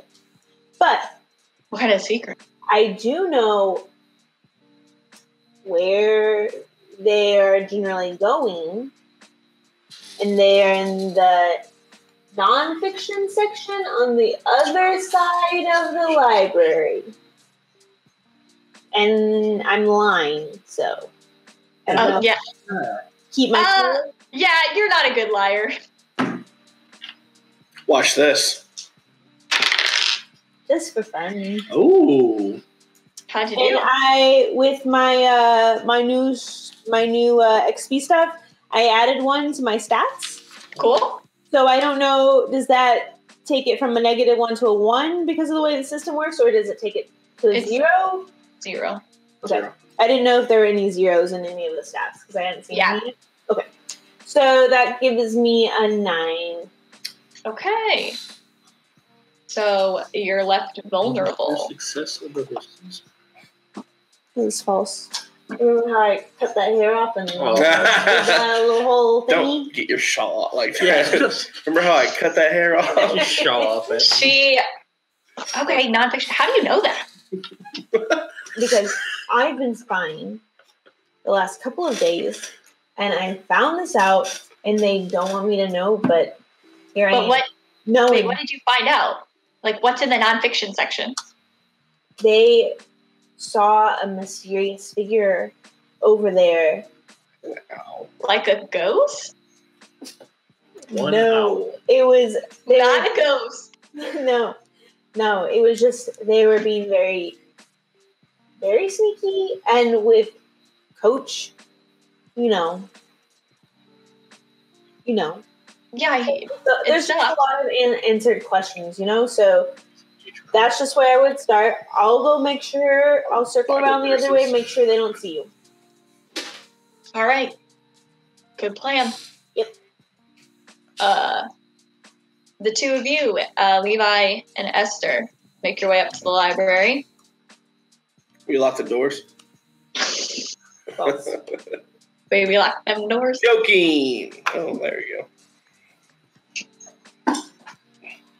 Okay. Yeah, you immediately go to the secret spot. Yep.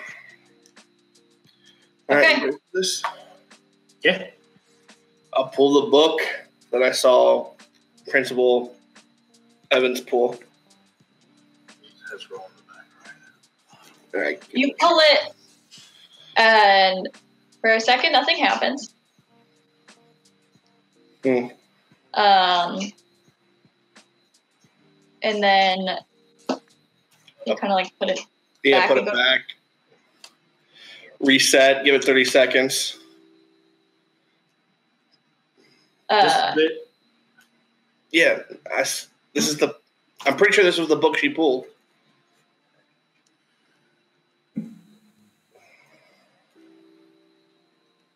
I'll pull it again.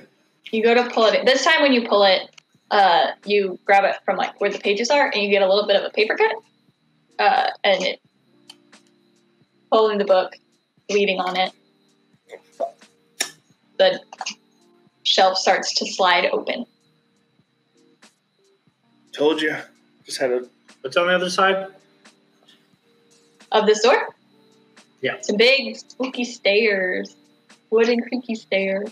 You can't see the bottom. Super scary. Should we get the others or should we check this out? I told you it was down here in the secret doorway. You wanted to do it alone. I said, bring Angie. You said no. Are you scared? No, are you? Come on. I'll take her by the arm and go down. Okay, do you try to close it in any way? No, leave it open? Okay, back corner of the library. Angie, you go up, tell Lori you're going to circle around, and you see this as you're not so far behind. We're going to go back to Reginald, who's in the principal's office. Are you just doing the computer stuff, or are you looking around the office at all? I would be looking around the office while Nick got into the computer. Okay. Nick gets in pretty quickly. It's an insecure network. And he gets in to send the email out from the computer is working. You start digging around, pulling books off the shelves, kind of going through cabinets. And you notice some of these books, like your dad has, they're a lot about, like I said earlier, like management, leadership styles, that kind of thing, like a lot of geared towards employers. And they're like not the right sizes for the book covers that they have. Mm-hmm. So you kind of pull a couple of them out, and where you instead find like new white pages. They're these old yellowed books, taking the covers off quickly, looking. There's these old kind of tomes, different, what you would kind of look through and recognize, like, you know what a pentagram looks like. Something's not quite adding up here. Some of them are in Latin, a lot of them are in French. A couple of them look like storybooks. Like, some of them are clearly, like, going for that, like, magical look, which you may or may not buy into, but the other ones are, like, old fairy tale storybooks in the original French. Can I, like, gaze into the abyss to try to identify, like, which book seems to be the most nefarious? I mean, so some of them seem like they're just storybooks. Maybe one of them's like a spell book or something like that. Can I try to gaze in the abyss to identify one of them? Yeah.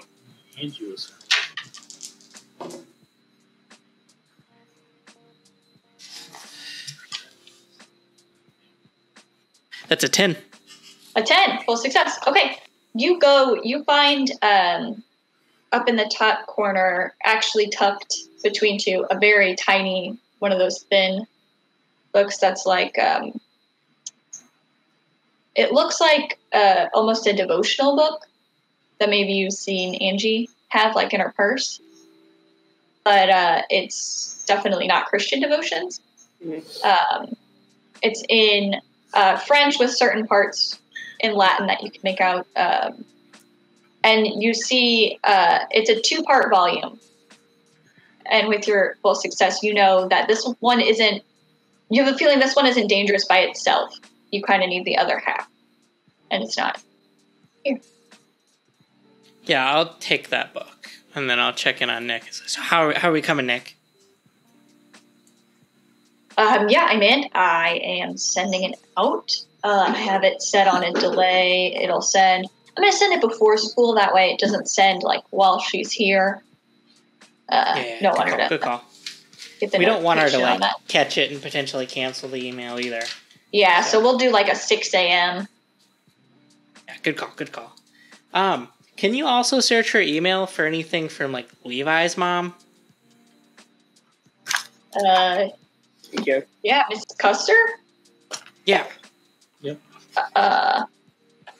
Yes, no, nothing. Interesting. Okay, cool. He goes back through, like, her archives, the deleted. There's nothing. All right, yeah, that's strange. Okay. All right, well, if we got everything set up, I think we're good to go. I'll text the others that we're ready to leave. Okay. And I'll kind of plot a text and just kind of shoot them a text to the group and be like, all right, we're good to go in the office. And wherever it is with them. Esther and Levi. You get to the bottom of the stairs. Creaky, very dark down here. There's no windows to let any of, like, the moonlight or the street lights in. It's essentially pitch black. The only real thing you can tell is just the creak of the stairs as you step down. And the smell of, like, dust and maybe, like, vanilla, oddly, and books. Yeah,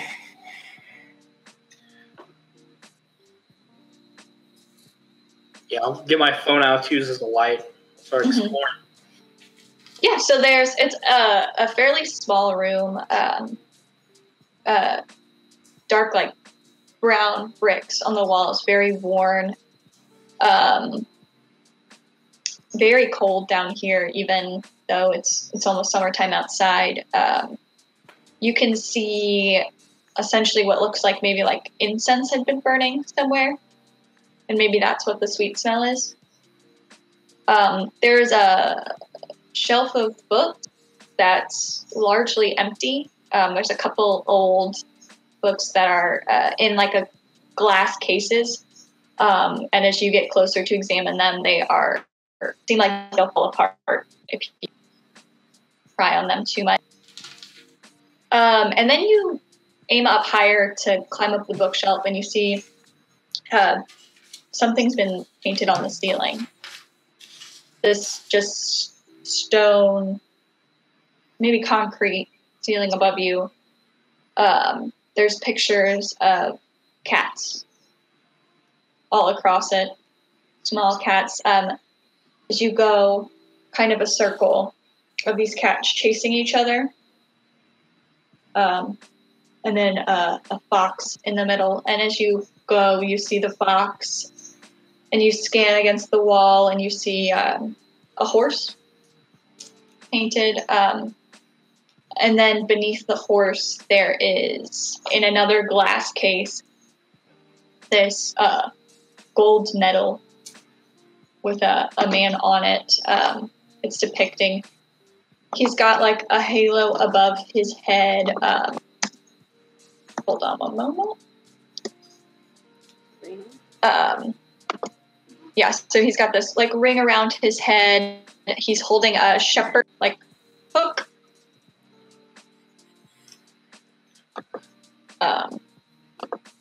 But it's kind of worn down over time, so that's all you can kind of make out.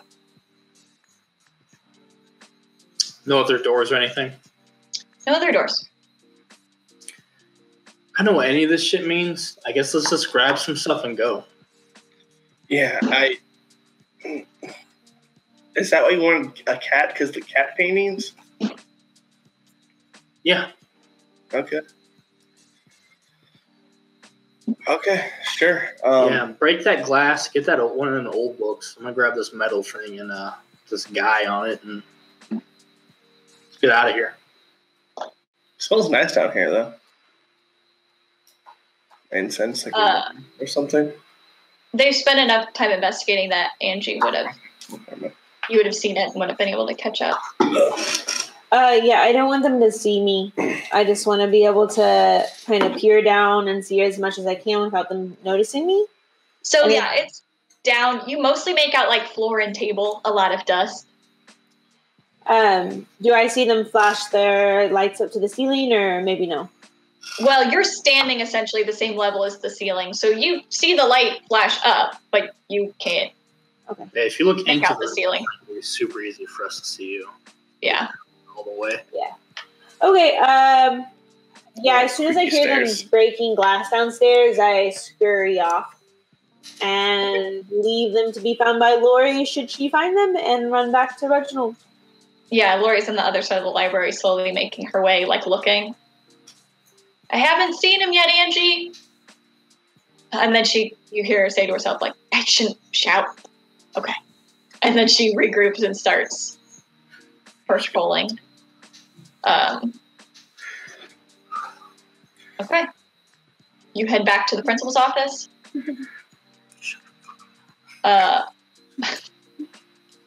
Esther and Levi, you make your way up the stairs. Yeah, we'll go back to principal's office. Okay. Before we leave, can I make sure that I send an email to Levi's mom? Nice. Okay. What's it say? It's the same phishing email. It's something about yearbooks, but it happens to go to her mom's address. Okay. Trying to do anything before we go? Yeah. You do? Before we leave the basement secret doorway, we'll get this stuff together, and I'll just note that the vanilla in the air, and I'll turn my phone light off, and I'll look towards Esther and say, so you're talking about being curious about things, right? I mean, I was earlier in a much more appropriate moment, yeah. Why? Just wondering. And I'll try to turn her on. Roll for it, dude. Make What are you out waiting in for? a creepy basement? Yep. He can't read a room. Smells like vanilla. They're painting. I heard that. That's all I needed. In a horse painting. Yeah, Levi Levi let up. Vanilla and horses? Yeah. You weird. Levi clearly led up to this and he said it smelled good down I here. took all my physical cues from you. I took all my physical cues from Do you. you always smell like vanilla? And you talk about This is horses? creepy to her, but you're braver.